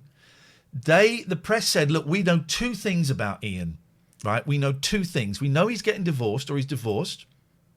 And we also know he's in there to pay for his mum's care home, which was not true. That bit was not true. We'd just done a thing a few months before on the show about care home fees and how she might have to move and stuff. So someone had heard that and put two and two together. And my agent said, okay, I tell you what, if you promise to leave the family alone, I'll give you all you need to know about him paying for his mum's care home fees. Complete lie. That's why my agent is a genius. But they'd suggested it. They'd suggested it, and so he ran with that, and he said, yeah, okay, look, he doesn't want it known, but yeah, he's doing it. I think he's doing it to cover his mum's care home fees, and he really doesn't want it to be a story, but if you can have that if you leave the family alone. Deals with the devil, guys. Deals with the devil. So yeah. So why was I telling you that? What was that for? I was gonna I can't remember. Why did I talk about that? Can you remember? Can you remember why I was telling you that? Hey Jude. Oh yeah. If you said something that you didn't want going out, you would sing. And that's how they knew, because there wasn't someone on the inside, because no one on the inside knew. Because I only really spoke to Jenny about it. I guess I must have. I mentioned it to. Oh, do you know what? Actually, I did mention it when we went and did the thing where we were in the booths, which I've still not seen. Dingo Bingo. Should we watch the thing where I'm in the booth? It was funny. Do you mind if we watch that? Well, do you mind? I don't mind. I don't think I've watched it.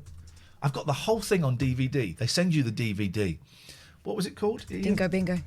Dingo. That'll be on here somewhere. It's funny. Yeah, it is. I love that. The thing I didn't like was it was really late at night, right? And the problem of doing them late at night is you often wouldn't get back to the camp till about 1 or 2, and then you'd have to have a cold shower at night, and then you'd have to be up about like 6. If it was a live show the next day, they would wake you up. Okay, campmates. Then you got told off if you said housemates. Okay, campmates, it's time. They wouldn't tell you what time it was, but it's Was time there a to get up. loudspeaker? Yeah. Oh, what, like Teletubbies? But the weirdest thing was at night, you'd fall asleep, and I was on some wicked medication. I was on my metazapine, so I was sleeping like a baby. It's one of the reasons I did it. And quite often you'd be sort of woken up by a man who was changing your batteries. And you have to wear your microphone when you're asleep, and would come and change your batteries. And that was a bit freaky. You weren't. It was freaky. Well, so when you're asleep, someone's tampering with your... Yeah. Ooh. Yeah. Do you guys want to watch a little bit of this? Because I've not seen this. So this was a challenge. This I loved, right? Because maybe I told everyone here. This is where I told everyone during what it went on for ages. The long old breaks and stuff. Where I told everyone I was in recovery and I didn't drink. But I told Jenny, and you would have told Shappy, and I must have told Kez, because I quite like Kez, I was getting divorced, and that's partly what I was doing. The thing. Do you know? Is this weird for you to watch this? No. You were awesome in this because this was you went into Iain Lee television presenter I love this. mode. This gave me something to do, and I thought, right, let's just make this fit to screen. I thought this is. Anyway, why would you ask me if I'm all right with it? Well, because I'm hijacking our show. Go for it. All right. Some other bits of it made me absolutely livid, but this bit I loved. Okay, let's have a little. All right, let's have a little look. Let's see how much of this. We weren't allowed to talk to. Oh, look, there's me. Yeah. Oh, this is weird. We weren't allowed to talk to these people, but we would have great fun Talking at them. What time is it? What did you do today? Huh? Yeah. Have you seen any movies? Is the Prime Minister dead? You know, just stuff like that. When I tell you what, when I went in and did my first, go on. Benji Clay, what made you livid, Catherine? People being arseholes to my friend. When I went in and we went back to the camp, and Stanley took me to one side and said, "Is Boris still foreign minister?" And I went, "I'm afraid he's dead." No, you didn't. Let's go through and have a look. Hey, we've walked out of the jungle, and then we find this whole. Can I just say, all right, this is a family-friendly stream, but just look at these trousers. Hey, What's going on there? I know. Look at that. Is that your battery pack? No, that ain't. Oh, you can't see. Hang on a minute. It's behind little Frank. There you go, guys. Let's go over this side. Look at this. This guy's working it. I'm loving it, and I'm there with. Toff was quite grumpy actually, and Rebecca Vardy, just was like a black hole. But who else is in this? But Chappie was quite hard to do tasks with actually. Sometimes she'd get quite angry. Remember, I did one really early on. Maybe it was the second thing I did with her and Dennis, and they were getting really angry with me, and it was awful. It was horrible. Anyway. Jungle, and then we find this whole dingo bingo. This looks fun. Bingo! Celebrities, roll up, it's ding. Right, so what's going to happen is, so they do, what's going to happen is, you're going to follow the path, and when you get there, you're going to see there's going to be a sign in front of you. If you can just stand around the sign, there'll be a mark on the floor, and if one of you could read the card out, they please. didn't delegate then? They didn't say, right, it's going to be you? No, I don't think so. Bingo night. Everyone can be a winner. Right. Play to complete a full house and then shout dingo bingo to exit the game. The booths, anything in a booth, I didn't like anything in a booth. You could cheat a bit because you could see the hole. It's a big hole where they're going to drop stuff, so you could move. Mm-hmm. But just being in a booth, I didn't like. It's claustrophobic. And Vardy cheated in this one because she put hairbands over her. Oh yeah, I thought that was out of order. I think I called her out for that. Yeah. That was out of order. First, you must choose a caller to name the balls as they are selected. This campmate will stay in the game until the last player is called Dingo Bingo. Once all players have called a full house, the game will end. Now, I was very nervous about putting myself forward for stuff, but I thought, I want to do this because I'll be funny at this. This, I'll get a chance to shine, and also it'll take my mind off having crap poured on me. All those who successfully complete the challenge will win a prize from the prize shack this evening. Now get ready, it's Dingo Bingo time! Yes! Good luck! We need to, I felt so out of. I don't think I'd become particularly close to Jenny then, because she was very sensible and kind of just kept her head down and got on with stuff. Kez, I'd struggled with a little bit. I've since, I haven't seen her for ages, but I liked her afterwards. But I struggled with her a little bit in there. She's quite intense. And Choose a caller to name the balls. I think you should do that, Ian, because you've got the biggest mouth here. There we go. That has to be a dig.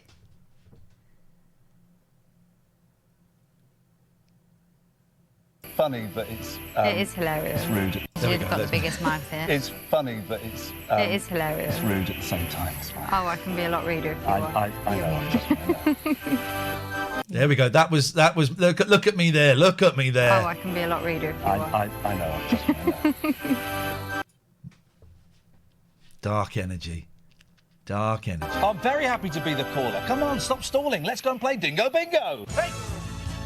And someone was rude to me. And it was Rebecca Vardy's account. Here we go, guys. Eyes down for a full house. This went on for about an hour, maybe longer than an hour, and I'm doing this. I'm annoying all of them because I'm doing this. I'm doing this for an hour, and they were getting so pissed off with me because even when we'd stopped, because we stopped filming quite a bit, or we'd have to pause for ages for something, but all the crap was still in there, and even then I was still doing it. Well, it was a distraction from the hellhole that was the camera. Loved it. Also, how tight are those goggles? They're very tight. They're very tight. Look at that. I had a camera right in front of me. We play Dingo Bingo. Are you ready, players? Ready. Yeah, look, she's got the things tied up. I think Toff might have done the same. She's got that. Kez always went for it. That was one of the cool things about Kez is it's like, yep, I'm doing it. Yep, what are we doing? I'm in. Play Dingo And Jenny as well. Bloody Bingo.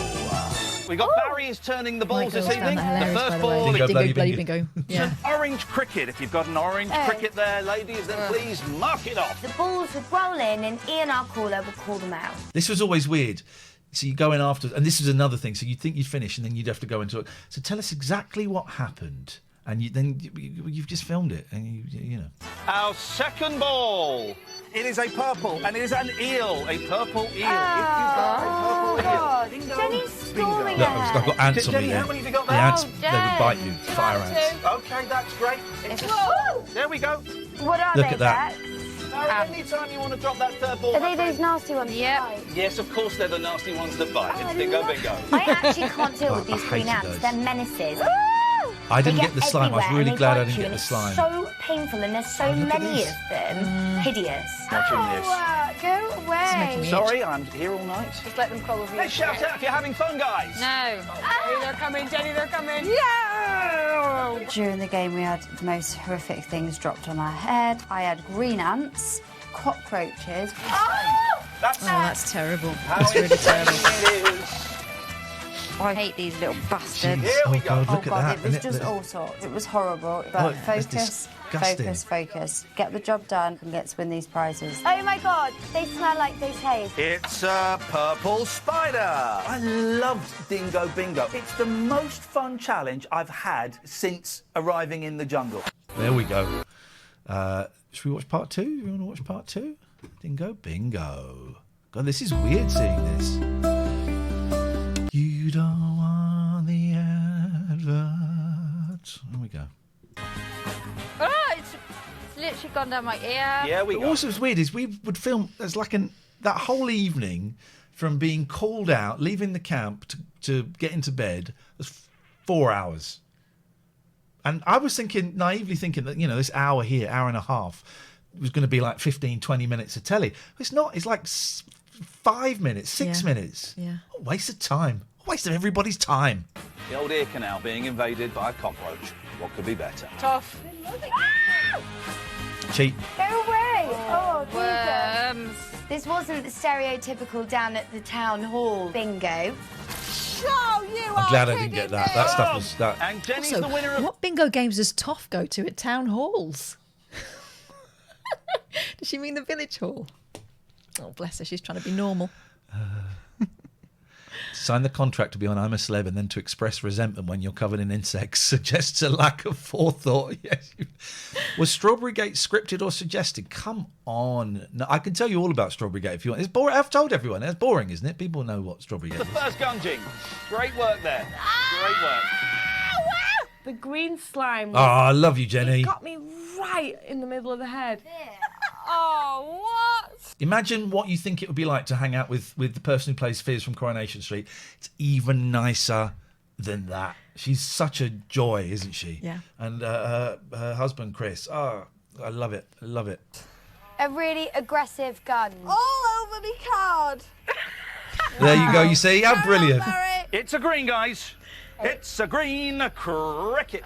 A green cricket. Half of the things he was calling out ended up falling on our heads. Oh, God, what's that? What is coming in? She did loosen up an awful lot, didn't she? Yeah, she did. She did. I think that she went in there not quite knowing Yeah. how to approach it. Have I been to Jenny's restaurant? We both have. Yes, so Annie's. If you're in Manchester, go to Annie's. You've got a book, I think, now, but it's safe, COVID safe. It's good food, man. That's I good had food. Eggs Benedict. We went there twice, didn't we? Oh, yeah. We went there for dinner and then we went back for brunch the next day. Mm. Good food there. Good food. What the? Oh! Those spiders. The spiders were the one. I hate spiders, so I had to train myself. Is this all right? I feel like I'm hijacking our show. No. Are you sure? I'm all right with this as long as you're all right with this, because I know that there's a lot of stuff. I'm all right with this. We'll do a minute of this, and then we'll talk about our wonderful sponsors, because we've got to mention those. Okay, all right. As long as you don't think I'm hijacking. No. Here we go. That's a giant spider, isn't it? The spiders were horrible, but That's a flipping juicy one. Look at I the size of his trained backside. myself to be okay with spiders by I used to kill spiders all the time, and you can't really kill those ones because imagine the juice that will come out of that. So I would, in my house, if there was a spider, I trained myself to pick them up by going, "You can't hurt me, you can't hurt me, you can't hurt me," and throwing them out when the we went window. to Scunthorpe. Oh yeah. Beforehand. Yeah. That was like the last. Was that the last rabbit hole we did before you went away? I think it was. Might have been. And you'd been training yourself, and it was still a real. I knew I had to do it. Yeah. Knew I had to do it. The spiders were weird. I didn't like them, but the good thing about spiders is once they got off you, they would just go and sit in the corners. So once they're in the corners, they weren't going to move because they're looking at all the bugs going, "This is wicked." Yeah. But the spiders in the taxi cab was the worst thing. That was a funny. Amir Khan just kept flicking them. That was another funny one as well. No. Spiders. Oh my God, the spiders. Wow. The spiders were huge. That is a spectacular spider. But they had wranglers. The spiders had wranglers that would come in. What, with a chair and a whip? Yeah, pretty much. They'd come in at the end, and they were really keeping an eye to make sure the ants and the roaches, no one gave it stuff about. But the spiders. Like, the rest of the things were like pet shop animals, weren't they? This is why I wasn't worried. There was one about rats. And I so wasn't worried because it's not like they've just caught a load of rats in a sewers. They've bought them, so they're pets. They're basically guinea pigs. Yeah. So the one we're doing with rats, and I'm picking the rats up and putting them, and they're incontinent. That's their problem. But I'm putting the rats on my shoulders because it's just like having, the cats or something. That's all it is. It's rats the same are really thing. intelligent. We used to have rats when I was a student, by choice. Benny and Bjorn we had. Yeah, and they used to answer to their names. I'm not even joking. The rat, I like the rats. Oh, wow. It was the size of a baby's head. Not baby, maybe a toddler, but so bigger. Look at that haircut. That hair looks good. Mm-hmm. I'm funny here. Size of a baby's head. No, size of a toddler, bigger. Not baby, maybe a toddler, but so bigger. I used to. This was my favourite part of the show. Actually, I said it was weird, but going in. And this is the bit that caused resentment with the thick lot. What? Because they said, "Look, he's fine. He goes in there and he shows off." I was doing my job.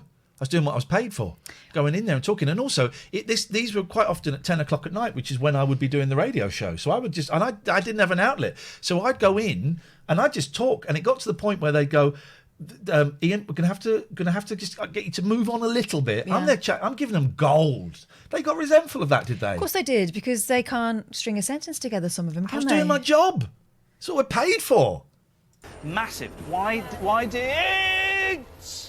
Here comes the ball. Here comes the ball. Oh, here it comes. All of them were brilliant. I had the easy job because I was reading numbers and making up shtick. God, I look handsome. Look how fit I look. Kath, say I'm fit. Yeah, you fit there, but I also know the story of what was going on smell-wise, so let's not... I hadn't cleaned my genitals. And this is... You disgusted yourself, didn't you? Smegma had built up. Oh, flipping out, man. You didn't need to use that level of detail. I had to get cream. Because I was chafing. Did you say I was fit there? Fit there. But then I also said, but the truth of what you smelt like takes away from any appearance of fitness. Job because I was reading numbers and making stinky boy. Hurry up, Colin. I've got a beetle drive after this. I've got beetles down my arse crack, guys. Oh, I did actually have beetles in my arse crack. Oh, no. Poor beetles. They were getting there. Poor beetles. No bum is safe. Just clench and kill it. If you notice in a lot of the things, I'm just rubbing behind me here, partly because there are ants there, partly it just became a nervous thing. Right? I don't want to move too much, so just do that, and that would kind of make me feel better. Clench and kill. Wow.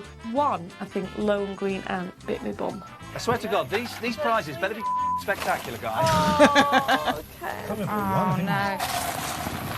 Oh, that. Bingo's not for me. And this one tonight is definitely not for me. It was vile. Here comes a ball. An orange cockroach. Oh, yes. Perfect. Take my goggles off, look. I'm loving it. Goggles are off. With my foot. Wow, gosh, that's a manoeuvre. That's great. Hey, here we go. Just saying, itching my crotch with my foot. Things just got wormy. Perfect. Thank you very much. I'm going to have to itch my crotch with my foot. I love Jenny so much. What fun hanging out with her. I know. There was the bit in the taxi, and it was horrible, right? And we're with Amir Khan and Stanley Johnson, and we're having to remember numbers, right? And so me and Jenny went, we'll remember the numbers, right? I would like to. Said Stanley, tell you what, we'll remember the numbers. Because you'd already done that game where you were buried up to your heads, and he was not only was he getting it wrong, he was defiant about it, and he was distracting. Yeah. So we remembered the numbers, and then we were getting covered in spiders, and that cab was horrible. It's a good meal we got afterwards, though. This is where we had the karaoke night, and it was all horrible. And I just said, Jenny, I just have to stop. Hanging out with you is going to make my mum so proud, and I'm having the time of my life. Anyway, let's carry on. Oh, thanks for saying that, love. That's lovely. Oh, here we go. Things just got wormy. This is what I came to I'm a Celebrity for, is to play games like Dingo Bingo. Oh, my God. The spiders, the hairiest, enormous bodies running around. One was running up my arm. I was, like, freaking out. Here comes another ball. It's a pink snake. Oh. A pink snake. Come on, girls. We've got this. No one else is laughing at this point. I'm having the time of my life. I am having the time of my life. Oh. This was the bit where I thought, he might be all right. Because the rest of it was quite harrowing, let's be honest. Next week we'll be playing poker with sharks. Almost there, guys. That's a funny line. That's a funny line. Almost there, not long. Purple cockroach. Dingo bingo! Get the heck out of here. We got a winner. Then we had to stop while someone got out First person to to win ages. Dingo Bingo was Jenny. It's a yellow I was kangaroo. so worried I was going to get that slime. Oh, we've got a second placer. Well done, Kez. Then Kez got Dingo bingo. Yes! Dingo bingo! Everyone looks knackered, don't they? Then came Becky. Then finally Toff was left. It's a green eel. Only kidding. It's a green kangaroo. Call it. Dingo bloody bingo! And that's Dingo Bingo, guys. Join us next week for more Dingo Bingo. We've got 5 prizes! Yeah, get in there. 5! Hey! We did it. And we had fun winning them. That's the main thing. We did. Did we? Did we? I did. I really thought I'd get TV work off the back of this. I genuinely remember doing this thinking, I'm going to get a wicked job doing something. I did. Well, you did get quite a few good jobs off the back of it. I did actually. Oh, I did actually. There you go. There you go. That's that sorted. Yeah. Hey. Oh, we got a word from our sponsors. A word from our sponsors. Who would you like? You pick one first. Gregorian Emerson Family Law. Big up the Gregorian. So they will not stir it, unlike some of the people we've been watching there on the television. They will make sure that you are looked after both in terms of the legals, but also psychologically. They don't get involved in the he said, she said. They will not encourage you to take your ex for everything they're worth and, revenge. It's really about finding some way of getting through a really difficult time with the least amount of damage to your family, because whatever happens, you're still a family, right? So Gregorian Emerson Family Law, they're the ones for you. gelaw.co.uk. Let me talk about Poseidon Safety Management for a bit. By the way, if you want to sponsor us, there's the email at the bottom. Manned guarding, guard dogs, mobile patrols. They work in Devon and Cornwall. They have got patrols going right now, keeping Devon and Cornwall safe. They have got a huge supply of dogs and everybody that is doing a patrol right now. It's their local area, so they know it. It's not like they're just bussing in or driving in a load of people and going, keep this place safe. Yep. The people are locals, so they know the local area, and they really are keen on making a difference. Here, let me just pick one thing that they have done. Right, they sponsored a local not-for-profit by sending out what they call Blues and Twos packages. Right, a gesture of a little care package to thank the police, the fire brigade and the ambulance service in the local area for everything that they have done through the pandemic. They call it a little box of love. And they are a lot of these companies, and this company in particular, it's about, they're there to make money. They're a company, they're a business, but they genuinely want to make the local area safer for everybody. So if you are in Devon and Cornwall, the largest suppliers of guard dogs in the two counties, then you need a little bit of Poseidon Safety Management. There's the Twitter, Poseidon Safe, and the Facebook, Poseidon Safe. Hello, Bob. Bob. We were going to say that Bob works at Summers Waste Solutions. He kind of runs the place. Bob runs it. SummersWasteSolutions.com. I'm going to chant that quietly in the background while you talk about them. So they are a family business, but they serve the length and breadth of the country. They are flexible, so whether your business is large or small, they are confident that a phone call to them, they can make some suggestions that will save you money and improve your green credentials. So whatever kind of waste you need disposing of, whether it's on-site or off-site, have a conversation with them. They reckon that they will be able to save you money and be your one-stop shop for all those things.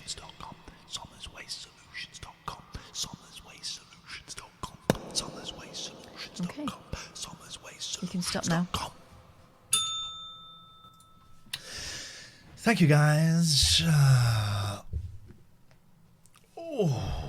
Barry says, Summers Waste Solutions helped me with a really problematic poo. They didn't even charge me. Well, if that's true, that's huge. Huge if true. Huge if true. We just don't know, guys. We just haven't got the stats back. We just haven't got the stats back on that yet. But as soon as we get those stats back, I swear to God, we're gonna let you know. 0203 286 6. Oh, I was going to ask people something, wasn't I? What was I going to ask them? What was I going to ask them?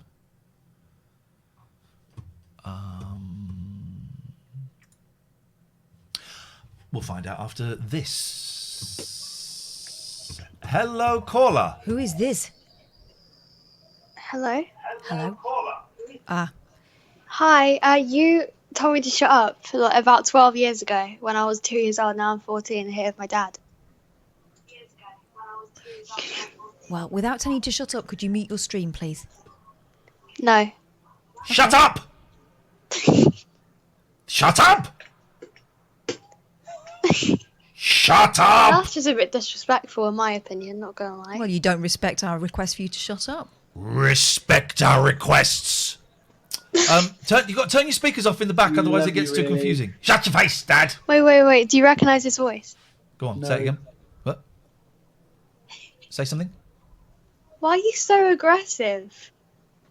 Don't talk to your dad like that. Say something. Why are you so aggressive? Turn the speakers off. No. Well, then it doesn't work. Well, then I have to end this conversation because there's an echo and you're answering 2 seconds after I've said it. You finished? God. You honestly, you need to turn the speaker off. Otherwise, I have to hang up.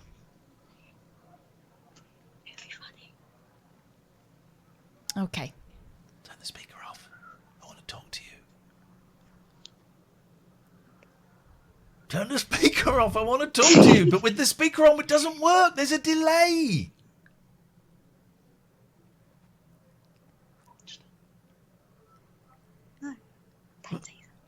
Someone say something! We can hear you whispering. Someone say something, please! Hello? Hello? Come on. Come on. I love you, yes I do. Gonna spend all my money on you. This is more like it. I love you, yes Here we I go. do. Gonna spend all my money on you. Do it. I love you. Is there any more words to that? I don't think there are any more I words. love Have you got you. the speaker off now? I think so, yeah. Okay, good, because there's an echo in it. Otherwise, it sounds awful. I don't know who is this this child that was 2 and is now a 14-year-old semi-adult. I called you back in the day. Oh, where was it? Oh, the Lubbocker. Yeah, okay. I Remember the recognise your voice. Lubbocker? This is Luke, isn't it? Not Luke, no. Well, imagine if it had been. I literally just made that name up. Could have been. Imagine if it had been. That would have been awesome. Close, another one in the Bible. Matthew, Mark, or John. No, there you go. Jesus. It's Jesus. They're, is on the they're line. spot on, Jesus. I That'll don't do. I don't remember what I did yesterday. I ain't gonna remember. Yeah, some callback. Gastronomo cat.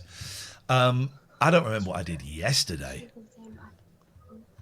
No, but it's How's your 14-year-old getting on? She's good. She's good. Okay, she knows that She's good. she knows that me being angry is part of the act. Right? I don't want her to walk It's away. just no. She knows it's just Good. stick. I She don't knows. okay. I don't want her to walk away going, that guy's a jerk. The guy's No, an ass. I'm going to report that guy to the feds. No, everybody is welcome here. Almost. No, everybody. she loves you, and we love you, and it's nice to see you on Twitch and Hey, nice one, man. doing good, and it's all groovy. How Keep it up. have the last 12 years been for you? Yeah, it's not been too bad. You know, me and the mum aren't together anymore, but it's all good, Tell me and you know, but you know, through the other end. Yes, it's doesn't divorce. I'm assuming it's a divorce. I'm assuming she's not passed. Yeah. It sucks, No, huh? it was. Yeah. Sucks. We had someone the other day. Oh yeah, divorce is a celebration. Divorce is a celebration. I said, well, then, for some people, it may well be. Lucky for them. When it happened to me, it was awful. You know, it was, and that letter came through. You're now divorced. That's it. Oh, I was gone, man. I was gone. Yeah, when there's kids involved, it's much more of a different ball game. Yeah. So it's but you know, there's the other side of it, and when the dust settles and everyone's being adult again, it's all groovy. And your 14-year-old sounds full of sass, and which means she's done all right out of it. Well, she's a South London bird, so you know she's got to kind of hold her own. Croydon, of all places. Okay, well, I don't think Croydon is, with respect, I don't think that's actually London. I think that's just outside of London. Do you think maybe it can actually qualify as being called Surrey? Because that sounds too posh for Croydon. I think Croydon is just like this kind of zone that doesn't exist. It's neither Surrey nor London. It's not London. No, we can't give you that. No, it's in the twilight zone, isn't it? Very, very much so. Yeah. All right. Yeah. Well, listen, man, nice to talk to you. Nice to talk to your daughter. I look forward to speaking to her in another 12 years' time. Excellent. Right. We'll pencil it in. Ian, one more thing before you go. Here we go. Can you cut me off? Always happy to help with that. Kathy, you want to take this one? Yeah, go on then. Hello, who's that? Yeah, it's Andy. Hey, Andy. What's going on? Yeah, good. Yeah. Hello. Oh, sorry, I've just get you off.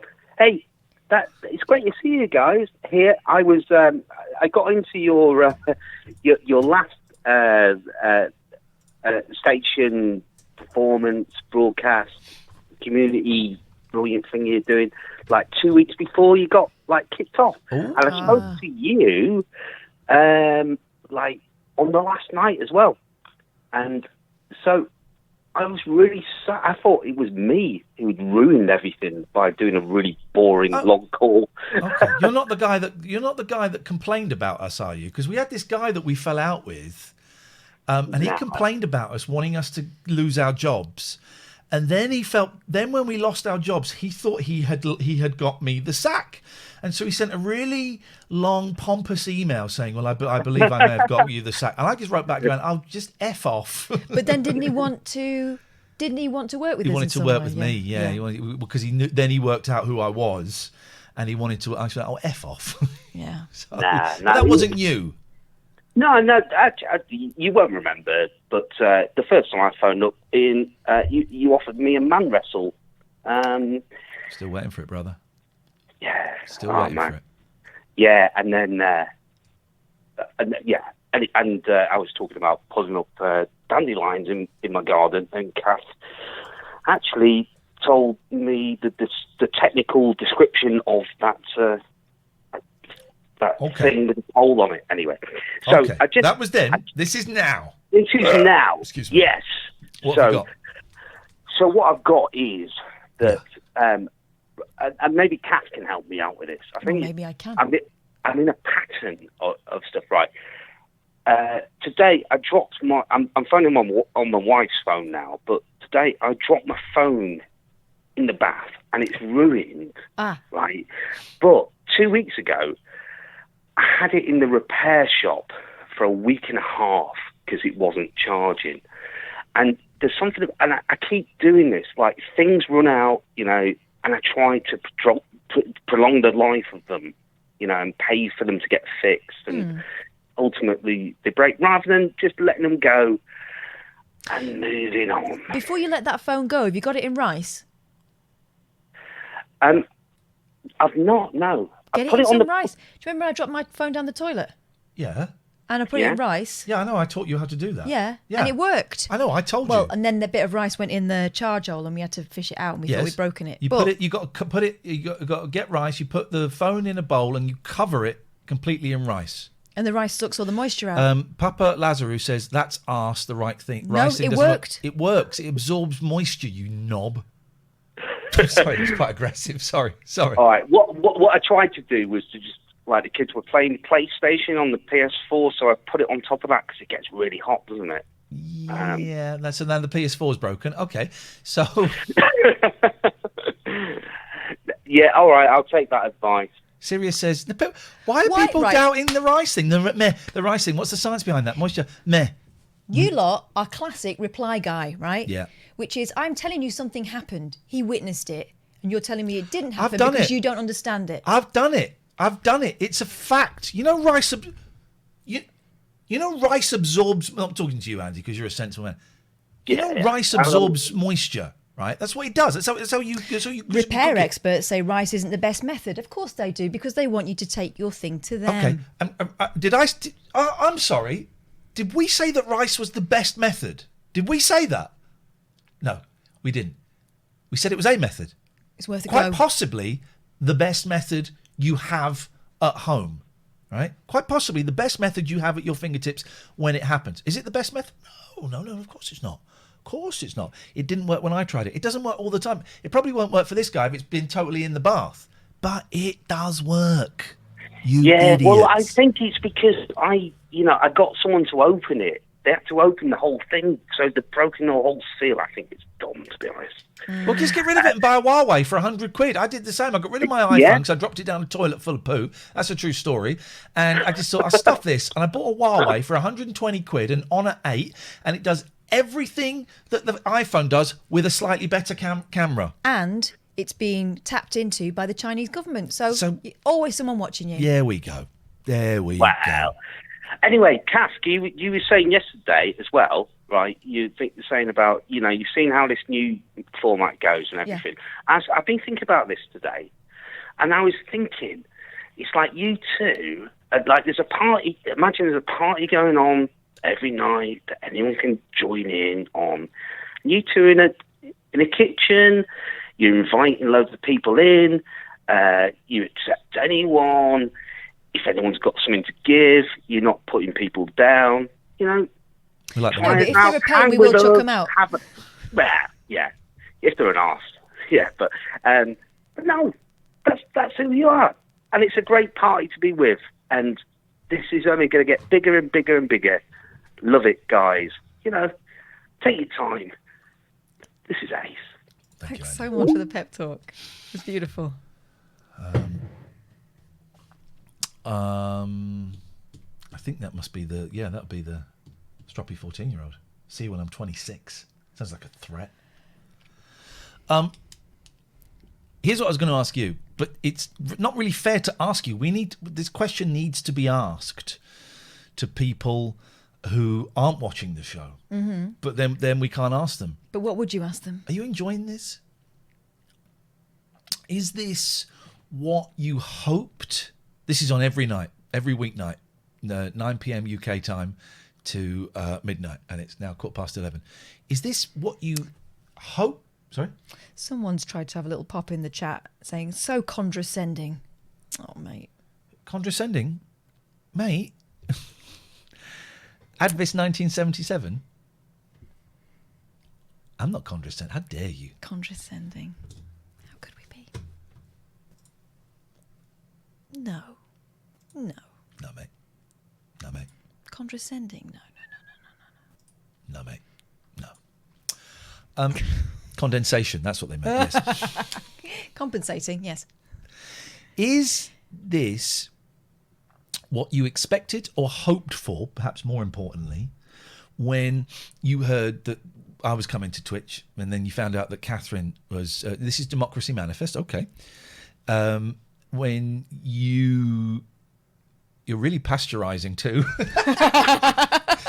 Is this what you hoped for, right? Because as you know, I think we're a couple of months off getting it right, okay? And I'm showing the I'm a celeb stuff. I think there is something in us, when we watched The Winner Takes All the other day. I think there is a visual element of raiding YouTube, and our own past, and also just stuff on YouTube that I think we can utilise. Yeah, especially as we can't go out at the moment, so there are no funny stories. Funny thing happened to me on the way to the kitchen. We can't really play music, so playing kind of like clips of Winner Takes All is like me going, oh, I found this great song today. Have a listen to this. It's that kind of vibe, right? But is this good? Is this okay? And I'm a little bit disappointed about the numbers, and Katherine isn't so. I was thrilled when I told my 8 and 10-year-olds. They were so excited by the 4,500, and I said, look, if we get to 9,250, I'll buy you both something nice to celebrate. And then I said, I've got some. The numbers have dropped quite a bit. Really, how much have they dropped? And I told them, ooh, that's a big drop, but that's still really, really good numbers for a live stream. I was like, really? And they said, yeah. And this is my kids who watch this stuff all the time. So that kind of gave me confidence. And today I've had a bad mental health day, and I'm kind of faking it to make it to today. And you came over and you weren't very well. So Kath has had a little doze on one of my son's beds because you had an upset stomach. I had an upset head. So the two of us, we're limping along today. Just about. We're down to one engine, and that's starting to sputter. But excuse me. But there is. I really enjoyed talking to Rufus. It does worry me. Both Rufus and Mike, I've got a lot of time for both of them. They did get very heavy, which is cool, which is absolutely fine. We talked about the Mike thing. It got quite heavy. Yeah, but this is the thing that with people got no one else to talk to at the moment. No, exactly. And so you ask them how they are, they're going to tell you. And exactly, and it's certainly not a criticism of either of them. How generous of them for them to spend 40 minutes with us, and I'm really grateful. I just wonder, I saw a couple of people in the chat both times go, oh, it's boring when they do serious stuff. But we've always done serious stuff. But I just wonder if I would enjoy listening. I don't know. I guess what I'm trying to say is I'm having a bit of a not crisis of confidence, but I'm having a bit of a wobble. Hang on a minute. Sorry. What's the matter? My hair looks great. It does. It's kind of ruffled today. My hair looks great. Yes, sir. So what I'm trying to say is, you really like rock and roll, all of the fame and the masquerades. You like my 7-inch leather heels and going to all of the shows, but do you love me? Do you love me? Do you love me? Someone's mentioned the level, so I'm turning mine down. I really love me. I can tell you exactly what... Well, I can't tell you exactly what the listening figures were because Radar, the device that they use to measure radio, is flawed. But for the radio show, it was probably at its lowest. I think, did we go as low as 15,000? And we went as high as about 62,000. Online, we never got told what the online figures were. We were always told we were the highest on the station, but we never got told what... They would never tell us what those numbers were, which makes me think they weren't actually very high because they would have... Makes me think it was in the hundreds. What, the online? Yeah. If we were getting 10,000 online, they'd say, all right, well, you may have only got 25,000 in your radars, but you could put another 10,000. So it wasn't that. We got the distinct impression after the first kind of flurry of enthusiasm, and there was a great big pep talk, and we were going to go out there and change the landscape of British radio and do all that stuff. That actually it wasn't about building. I don't know. It wasn't about building anything, was it? After a while, no. Couple of years. Apart from building a wall to keep the foreigners out. Anyway, whatever. I think it's a real shame, real missed opportunity, but never mind. Yo, random British dude. How you doing, Ian? Can you hear us? Yeah, I can hear you now. Why are you not wearing a hat? I can put it on if you would fancy that. I'd like to see you not looking a twat, so please put on your hat. You don't have to. This is one of the streamers that we love, Random British Dude. He's brilliant.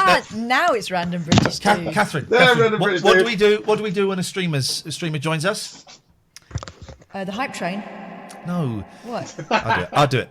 Can we get a shout out for Random British Dude, please? Oh, right. And then someone puts his link in the chat. Big up yourself. Can we get a shout out for this Random British Dude, please? And then someone puts the link in the chat. And everyone can go click on the link and follow this guy, because this guy is working hard. How many video games have you completed?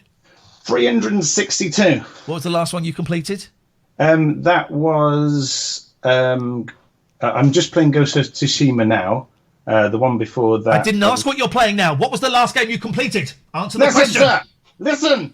It is called Made of Scare. It's a horror kind of a new horror game that just come out. What was the first game that you completed? The first game. Wow. That would be Sonic the Hedgehog on the Mega Drive. Which game gave you the biggest anticlimax? Wow, that's a good question. There's a great thing in Retro Gamer, which I write for. Maybe we'll get some of the Retro Gamer people on at some point. It's a lovely magazine, and it pays me tuppence halfpenny. It's one of my favourite gigs. I even have to pay to buy the magazine. But at the end, every issue, in the last page, they have like the final screen of a game. Yeah. And some of them really are, particularly the older kind of Mega Drive, really are. Well done. You spent 15 hours playing. It's finished. Thanks. Bye. It's so annoying when you don't have a closure to the story and you just get the credits and there's no wrap up. You're like, well, I just did all that. Where's my emotional ending? Which was the worst one for that then? Well, I would say the worst ones are cliffhangers that end on a really high note, like The Longest Journey, Dreamfall. Something really big happens to the main character and then straight to credits. And you're like, it's such a huge cliffhanger that it's just painful to have to wait for the end of the story. How you doing, man? You all right? I'm good. I wanted to ring you in to say that you're doing absolutely amazing. Obviously, when you started on Twitch, the show on Twitch, you was on front page and stuff like that, and you had that initial boost. And now it's settled down. it's incredible to have 1,000 people, and there's so many people here that come and give you time and want to spend time with you, and you're very talented. And I know that you have a lot of great creative energy, and you want to do so well. And I think you're already doing well, and you're going to build from here. Thanks. And I believe in you. I think you're going to go into great things, and just keep up that positive thinking, positive energy. So thanks, man. I think this is what you've been saying as well, Catherine. That this, and you're right. 1,000 is great on Twitch. Yeah, it's great. It's great. And also, it's been sustained. The same sustained greatness. Well, no, it's been sustained, consistent. right? So they come and they're not going, oh God, what is this? I'm off. I'm out of here. We've never been playing to a crowd of 15 or 55 people. So I think I'm grateful for the people who are here. I try not to think too much about why people aren't. How long you been doing the streaming? I've been streaming for 2 years, and it's been up and down. I've gone back a few steps. I've gone forward a few steps, but overall. The community that's built after you've shifted through all the months, the core people, they are the people that get you through. And you've already got an amazing group of people that they come into stream and talk. They come into my stream and talk about you all the time. How amazing you are, how much they love your show. Ban them. You're greatly loved. Ban them. No, I love them too. No, I love it. There's people. Have you aware of Black Mario? Have you seen Black Mario? I have. Yeah. Isn't he great? There's people. You two are the puzzle, the mysteries of Twitch for me, right? Because both completely different. We raided Black Mario the other day, and that was satisfying. Talk about a grand finale. Oh my God, I love it. I bought some Black Mario merch as well. I can't wait for it to come. I've not told him, so I'm just going to wear it on a stream one day, and hopefully he'll see it. But you two are the mysteries, right? Because I think you're both brilliant, completely different turns, and I don't even remember how I stumbled across you. I think I was just looking in. I was playing a retro game. You were playing Tomb Raider, I think. Yeah, and I was looking in retro, and what I do is I flip it. So I always go from show me from the lowest numbers up. And I think you seem to have about 50, 60, 70 people in your thing. Black Mario has about 25. Yeah. And I don't get it. But the amount of effort you put into it. Well, it's discoverability, Ian. It's discoverability. In fact, the best way to get viewers is actually outside of Twitch. It's all social media. It's YouTube. You've got to build up those social links and connections, and then draw people in. I'm not very good at social media and stuff, and that shows it, in overall growth. But I'm still steadily going forward, and you will steadily go forward. Twitch is a different beast. It's a different. Don't judge it in the same kind of demographics you have from the radio and stuff like that. It's a totally different beast. May I ask you a personal question? If it's too personal, tell me to jog on, and that's fine. Yeah, no problem. Is your mum all right? I like your mum. She's lovely. She keeps talking about you. Is your mum happy?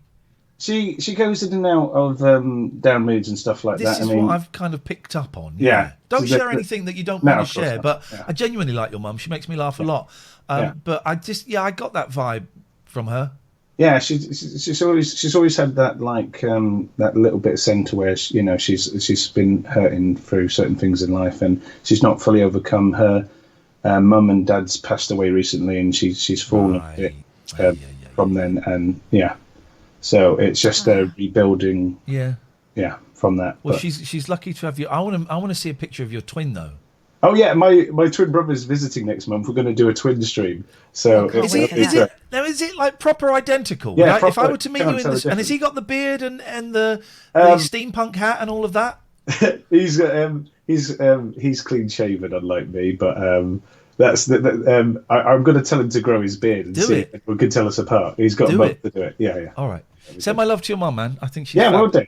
Yeah, and I appreciate your call. Thanks for calling. See you later. Good evening. Bye. Goodbye. He's a nice guy. There are lots of really nice people on this particular platform, aren't there? There are also, homophobes and a lot of misogyny going on, and we have been, I think, very lucky at the small amount of misogyny in particular that we have attracted. Yeah, but I also think that it's because we brought enough nice people in on the chat that it kind of it gets quite quickly stamped on, doesn't it? Anything like that, because people care about us. Okay, it's time to get serious now. Hang on a minute. Let me just. What I want to do is we need to get serious, guys. We need to get serious. Okay. Freeze for a second, if you bear with me. Okay. Okay. time for I nearly said a tutorial, and it's not. It's a testimonial. It's time for a testimonial for Summer's Way Solution testimonial. Coming up, I didn't write this, they wrote this. I wrote the song, I'm writing it now. The words I'm about to say come from Paul Foster, Principal Solutions Consultant. At Auditel, he said, quote, I worked with Summer's Waste Solutions for a number of years. The value they bring is tremendous. Their enthusiasm, proactivity, attention to detail, and professionalism is second to none. And this despite the difficulties of operating in the waste industry. Whenever I need flexibility, knowledge and support and great value, I recommend Summer's Way Solutions. Summer's Way Solutions. Paul Foster continues. I know they care and will resolve any issues as they occur. And my clients are happy. And my clients are happy with the outcomes. You know they are. They really are. That is Summer's Way Solution, guys. There is the SummersWasteSolutions.com. Poseidon Safety Management. You don't get a song today. You're going to get a song tomorrow, guys. It takes a lot of time. It takes a lot of time. I can do one. Please. Give me a beat. I only know certain chords on this. Let me get a guitar. Let me get a guitar. We're going to do it. We're going to do it properly. Because I know more chords on the guitar, you see. Get ready to rock, everyone. This is my Country Gentleman. I can't remember. It isn't a Country Gentleman, but this is a nice guitar. Get the flowers on that. Do you know what that's called? It's a moustache. That's what it's called. Nice. Okay. You ready? Does it sound like I'm ready? It's very hard to tell, if I'm honest. Did you tune the other one? All right.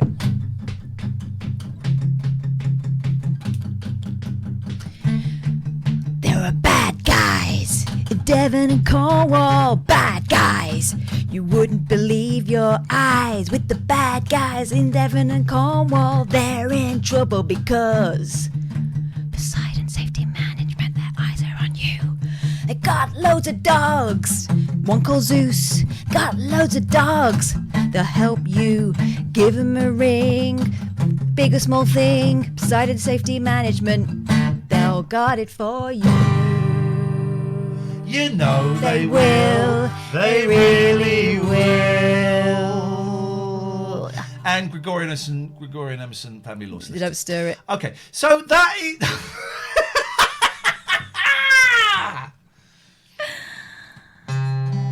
Well, that's out of tune. Oh, is this going to be a sad one? My D-I-V. No, I can't do it because it's copyright. That song became less painful today because I called Gregorian Emerson and they showed me the way. gelaw.co.uk. Maybe she's been sleeping around. Maybe you've been putting it about round town, alright. Maybe she's been putting it around. Maybe you've been waving it out round town, and she's left you. Well, don't feel sad, don't feel blue. You know what you gotta do. Go to the lawyer, sort it all out, get a divorce. Wow, get a divorce. Yeah, baby, get a divorce. What about the children? Get a divorce. Screw those guys. Get a divorce, GE law now. Get a divorce, GE law now. Get a divorce, GE law. I'm gonna sort it all out, sort it all out. You know they will, they really will. GElaw.co.uk.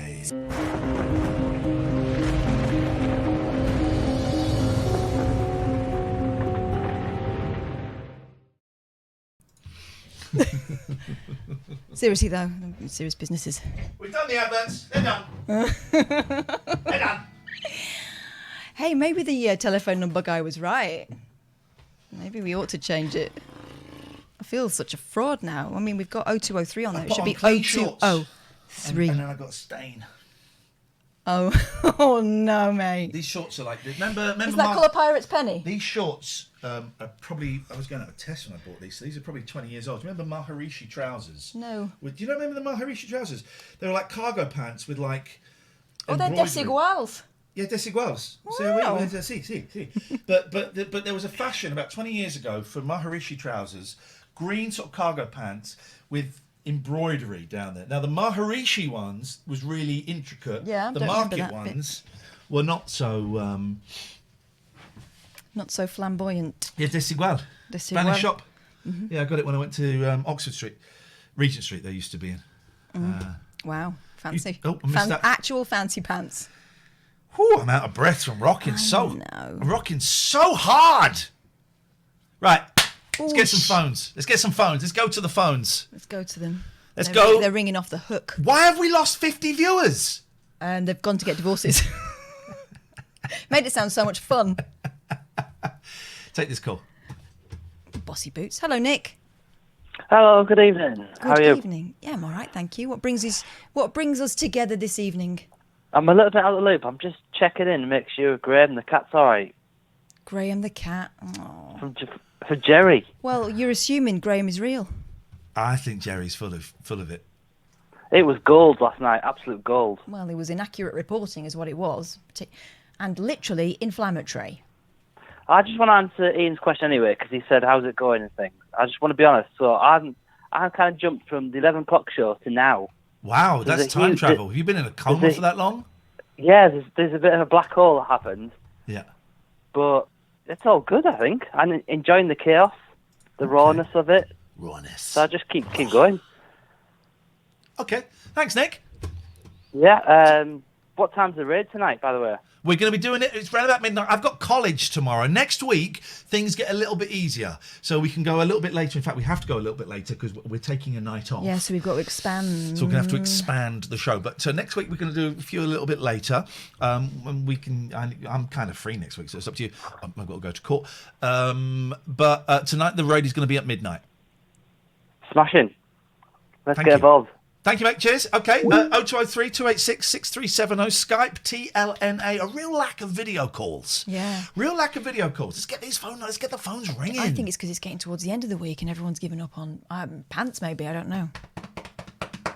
Let's get to the phones. Let's wait for the phone calls, guys.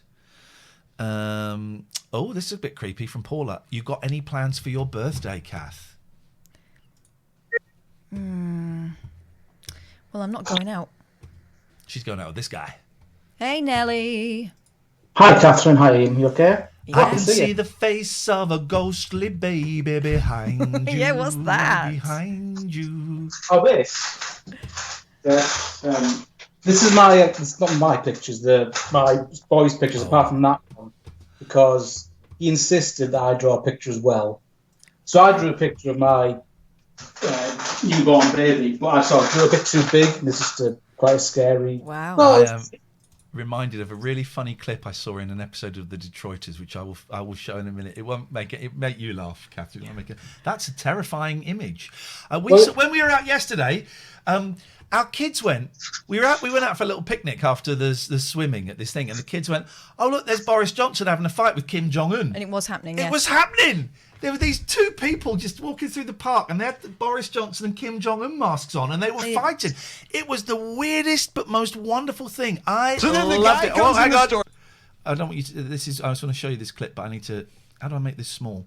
By doing that. Hang on. I'm going to go there, and we'll do that in a second. Sorry, Nelly. Please continue, s'il vous plaît. Anyway, are you in Poland? Are you back now? I am back, yeah. I came back just today. The whole travelling experience is quite a strange one now with things go the way things are. So what happened? You got to the airport, they take your temperature, or did they just let you go? No, I mean, we flew from Doncaster, and basically you can't go in the airport without a face mask. And you also can't go in the airport if you're picking someone up. You basically can only be in there if you're travelling somewhere. So going into the airport was pretty well structured. Everyone keeps their distance. They're wearing a mask all the way through, going through security and everything like that. It's when you get onto the plane where things people just basically stop doing the social distancing. And obviously when you travel by plane and you land, what people do is they decide they're going to get up and get their bags before the seatbelt sign goes off, and that still happens. They basically just get up and everyone just charges off in a big mass of people, which you would think would be different, but not exactly the same. The default setting remains the same. Yeah, I mean, also the airline that I was with, you had to fill in a form. Each group had to fill in a form to basically say where they'd be staying in Poland, in case, I'm guessing, if there's any sort of someone who's been, who has the virus maybe, has symptoms, so people can be contacted. But there wasn't enough pens to go around to fill in the form. So of course, you have people writing the form and saying, does anyone need a pen? Passing the pen around. Here's a COVID stick for you. You sort of think, geez, what? So yeah, there was. It seemed to be all going really well at the start, but then things just started happening, which could be a lot better. Yeah. But yeah, now I'm back and I'm home alone for the next 3 weeks because my wife is still over there with the children. So expect a lot of quizzes and a lot of calls. Oh, exciting time! Thanks Goodbye. very much, Nelly. Goodbye. What do I do now? What do I do with this? Well, we'll sort it out after. Okay. Leave it. Okay, but that makes me feel uncomfortable. Well, it's meant to. Probably supposed to, yeah. Okay. This is part of the problem. Okay. All right. I would like to apologise. I'm going to apologise again. I'm going to apologise again to the Angelos Barry guy. Well, I issued an apology, and I apologise sincerely for the way I spoke, and I think I did initiate a pile-on. So that. He sent me a very uncomfortable email that puts me in a very uncomfortable position. So I apologise again. Here's the thing, right? I've just been sent a very unpleasant email by someone that I perhaps bullied a little bit earlier on, and I apologise for the bullying, okay? I'm not going to say what's in the email because that's private, and he's asked me not to share it. But two things. One, I will talk about stuff that happens in my life. So I won't mention your name again, but I will talk about stuff that happens in my life. And that happened today, and we'll talk about it. So please don't dictate the show. But also, when I used to, I'm going to talk about me first. Let me talk about me for a second, right? Let me talk about me. When I was a hopeless drug addict, I was addicted to cocaine and weed and ecstasy. Those are my drugs of choice. Cocaine became the kind of the focus for it. And when I was a hopeless drug addict, right, I didn't know you, but if we'd have worked together and you'd have pissed me off, right, either by saying my work was crap or by not holding a door open for me, big thing, tiny thing, I think, F you. And I would go home and I would take a lot of cocaine because of you, because of what you did. And I would do it to punish you, and I'd do it to show that I was a big man in control of myself, and screw you, okay? Now, of course, that is not clear thinking. The only person I was punishing was myself, and it was not your fault, not your responsibility. It was not anything really to do with you. Okay, you might have been rude to me at work, but my decision to go and take drugs was my decision to go and take drugs. That was driven primarily because I was ill. Yeah.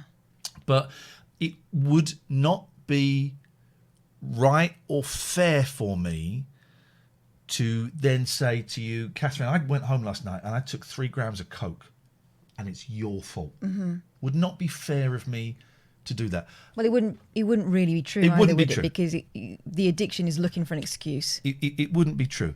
What I'm trying to say is, talking about me, which I'm allowed to do, is that any form of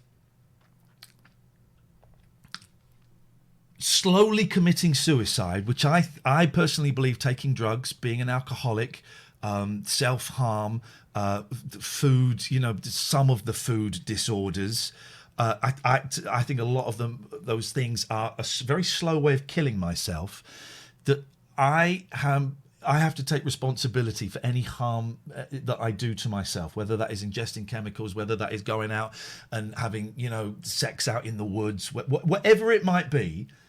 I have to take responsibility for that.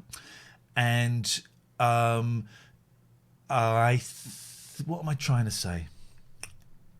We have to take responsibility for our stuff. I genuinely apologise for any hurt or harm that may have been caused earlier today. My actions were inappropriate and it went too far. And I'm sorry for that.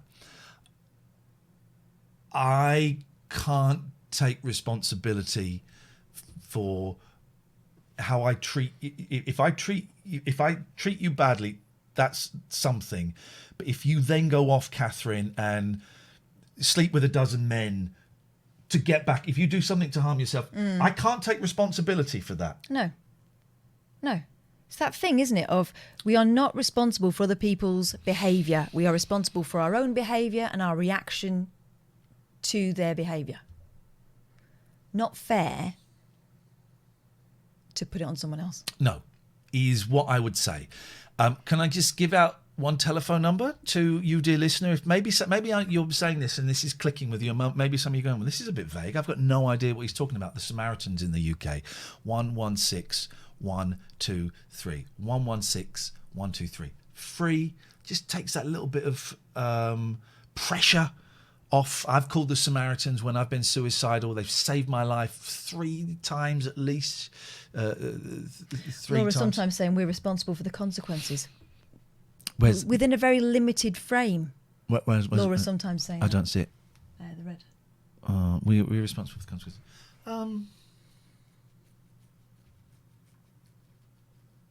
We have to take responsibility for our own actions. I don't, but sometimes people go, this is quite an extreme thing. You might find the next few minutes triggering. If you do, maybe switch off. But some people go, they killed themselves because Kevin was really horrible to them. She killed herself because her husband was people, I believe, having been close to it myself, people I believe kill themselves because they choose to kill themselves, because for whatever reason the pain is too much, the existence is too unfathomable. We get ourselves into a state of mind where we think everyone will be better off without us. It's not fair to say, he killed himself, she killed herself because of X, because of that person there, unless that person is there with a gun saying you've got to kill yourself, that person chose to do that. Okay, Laura's back. If you hurt someone's feelings and they tell you so, you don't get to decide that you didn't. No, that's not what we're saying. You're responsible for your own behaviour. Yeah, that's what I'm saying. But if someone's feelings are hurt and then they go off and get drunk, blind drunk, that is their decision. Or that is not necessarily decision. That is their responsibility that they did that. They made the choice, in inverted commas, because maybe it's not quite such an easy choice when you're an addict, although there is a choice, but they made the choice to go and get blind drunk. I can take responsibility for what I said and upsetting someone's, for hurting someone, and that's what I'm doing. I hurt someone, and my actions were inappropriate. But then anybody else, and I'm not talking specifically about anyone now, so please don't think I am, but then the person has to accept some form of responsibility, or most of the responsibility, for what they decide to do around that. Yeah. So again, I want to apologize for my behavior on Twitch earlier on. If someone abuses someone to the point of suicide, then it is the abuser's fault. No, I don't agree with that. I don't agree with that. That's an extreme kind of example, but in essence, off the top of my head, I don't agree with that. The person that takes their own life makes that decision. There may be exceptions to that. We're getting a little bit kind of away from the point that I'm trying to make. But the main point is about your behaviour and your reaction to other people. It's on you.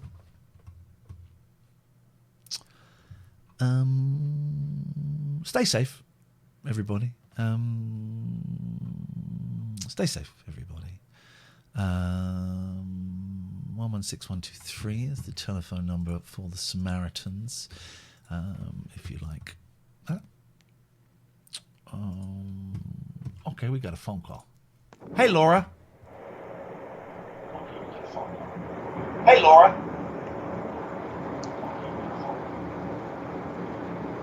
Is this Laura from Hey, is this working? Yes, this is working, but you need to turn your speaker off. Yes, this is working, but you need to Okay, yeah. Very psychedelic. Hey, man, this is crazy. Okay, is this better? Can you hear us? Can you hear us? Yes. No, because that speaker you're hearing the stream as opposed to the Skype call. So you need to switch off the audio from the stream and turn on the audio of the Skype call.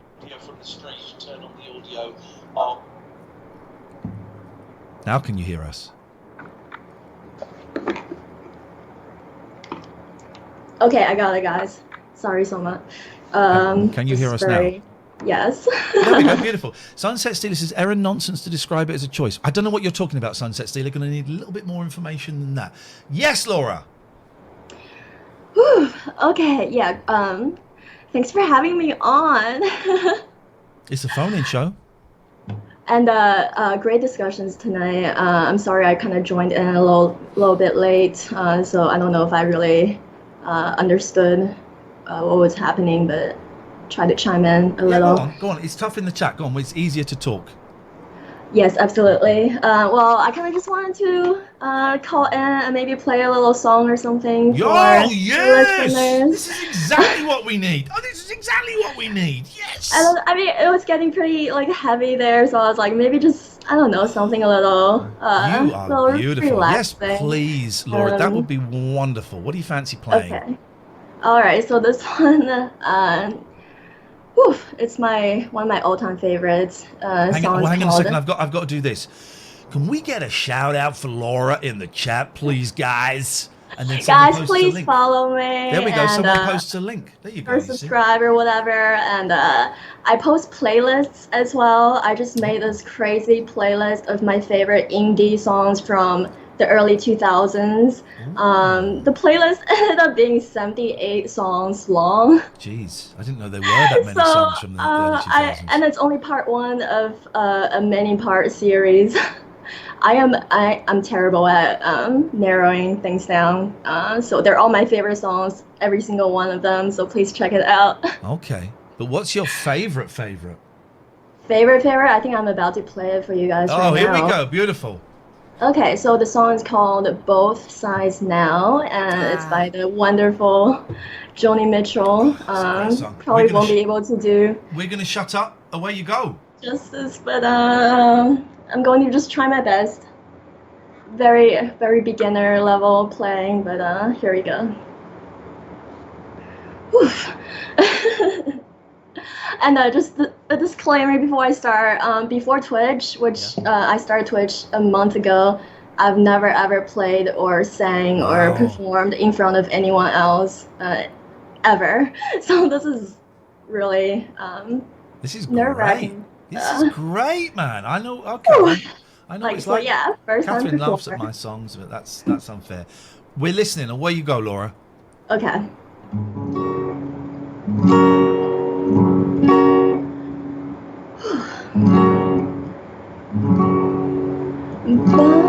Okay. Okay, no, I'm so nervous.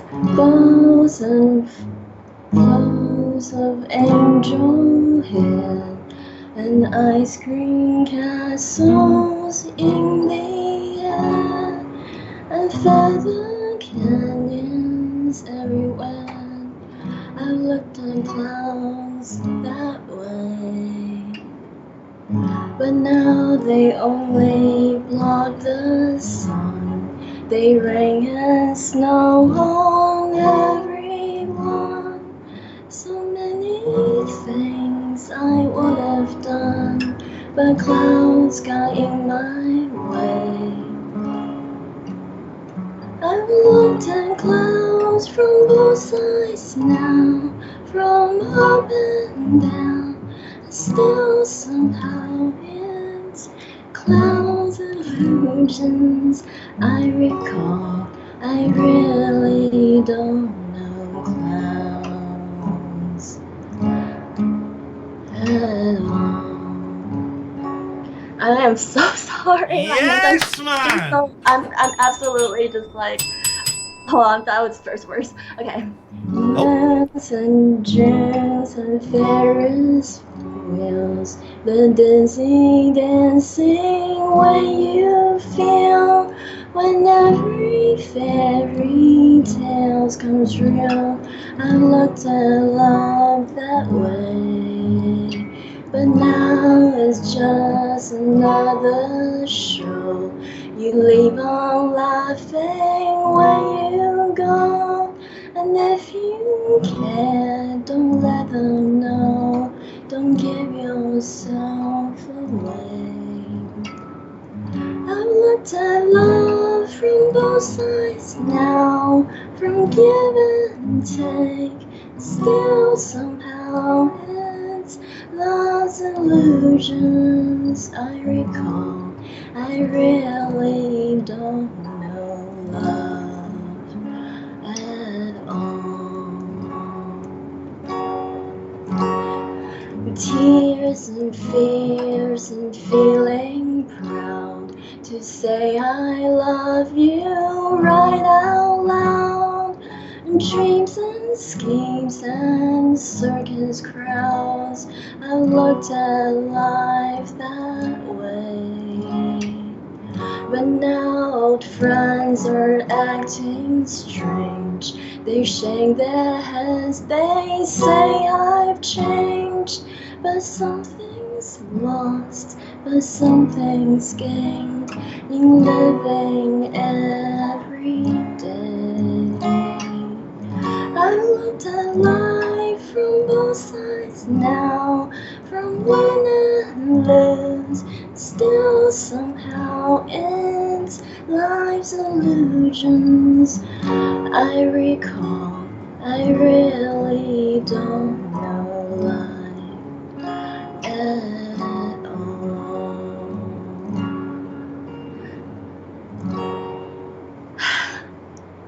Okay. Yes. Thank you, Laura. We love that. I was showing, now I may have got it slightly wrong. I was showing there a montage of clowns, but Catherine has just told me the line is clouds. Clouds, yeah. Clouds. I was showing clowns. I'm so sorry. Apologies to anyone who doesn't like looking at clowns from both sides. We looked at clowns from every sides. Laura, no we think you're fab, and you're very, very brave. It's nerve-wracking, isn't it, playing and singing in front of people? It's so nerve-wracking. I could not play the F minor chord, so I just skipped it. Good. My fingers were trembling, so I was just like, you know what? Just let my voice. Just let your voice do it. Do it. Yeah. Laura, thanks for joining us. That's really sweet. You can phone up and give us a song anytime you want. It's a really nice way to end the show. Thank you.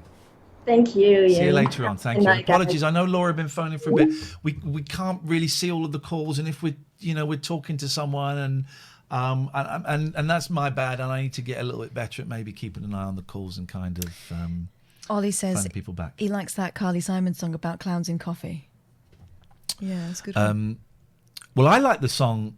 I don't know where it's from. Send in the Clouds. Yeah. Okay, I think we're going to do a cheeky little cheeky little raid. What's that? What's this? Who we got? Oh no, this is that play the game thing. I'm following them. All right. Where we went there, we raided them, and then Greg. Oh, then Greg got involved. Oh, PC Shed. It's that guy again. Yeah, it's Greg. No, mate. Was that Greg? I don't think that was Greg. I don't know who Greg that might was. be the one calling the shots, though. Okay, right. Well, let's go to browse. Let's browse. Let's close. We're going to close. We're going to find your next favourite streamer. Let's go down. Let's go down a bit. Let's go down a bit. Let's go down a bit. Let's go down a bit. Let's go down a bit. Let's type in a word to search. So we've got English because it's obviously we kind of want English. Give me a word. Funny. Funny, is that? No results found. Oh, we've got to search these tags. No, let's not do that. Let's scroll. Let's see what he's too young to be on Twitch. Yeah. He's too young to be on Twitch. He's too boring to be on Twitch.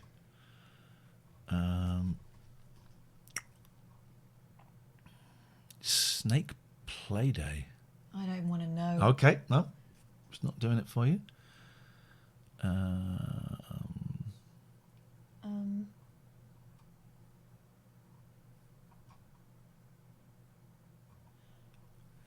Bear with us. This takes a little while sometimes.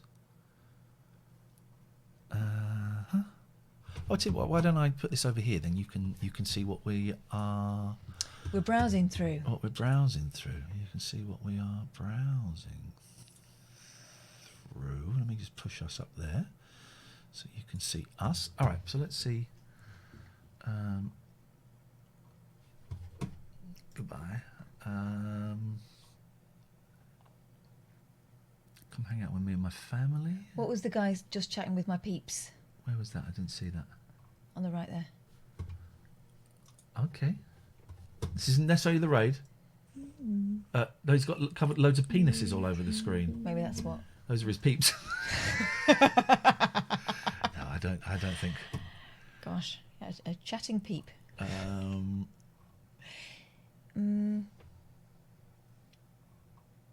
Bear with us, viewers. Getting crafty. First stream, come say hi. Oh, is there? We can just. I'll show you what I mean and what we need to finish. I just haven't got around to kind of drawing the last wine glass that I drew on there, but. Where was? Oh, balls. Oh, I got to start at the top. There he is. Where was it? Where? This kid here. He's a kid though. That. Is he though? Oh. Oh, right up his own hooter. Look at the state of his room.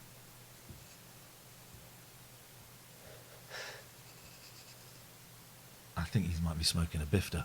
I think he's heaming up a bifter there. A free circumcision for $10. That's the deal, I guess. Circumcision for $10, did he say? Yes. No, I don't. No one wants a $10 circumcision. Got to pay at least 15. No.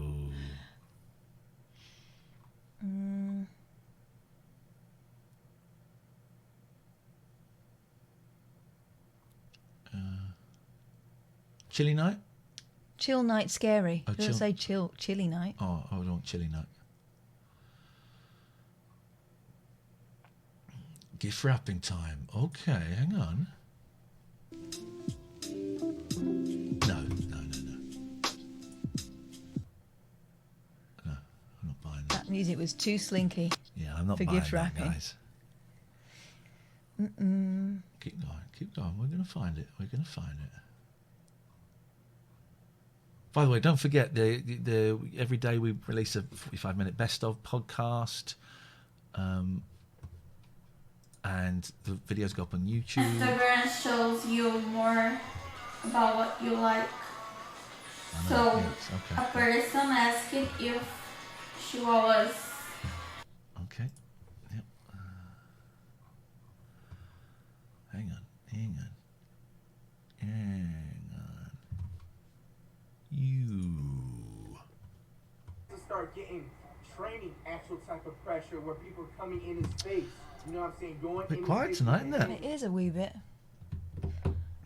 Keep going, keep going. You know what I'm saying?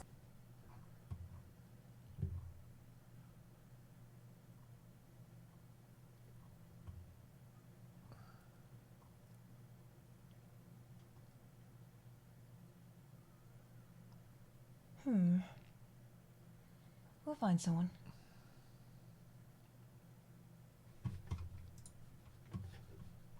Next Friday, headed back to school in September. Hopefully, that's exciting. That's ugly. It's good. This could work. This could work. This could be nice. This could be nice. Play nice, guys. What are you going to school for? To learn. I'm going to school to You learn. can use the decision-making process. They're waiting for that. Be nice. Got you. This looks like it could be fun. Enjoy. We'll be back tonight at 9. I've got college tomorrow. I've got a whole day at college. BBA. I've got college. You are going to blow this young lady's loud's mind. So, be good, please. See you later on. Ta-ra. Bye-bye. Particularly intelligent. Bachelor of Business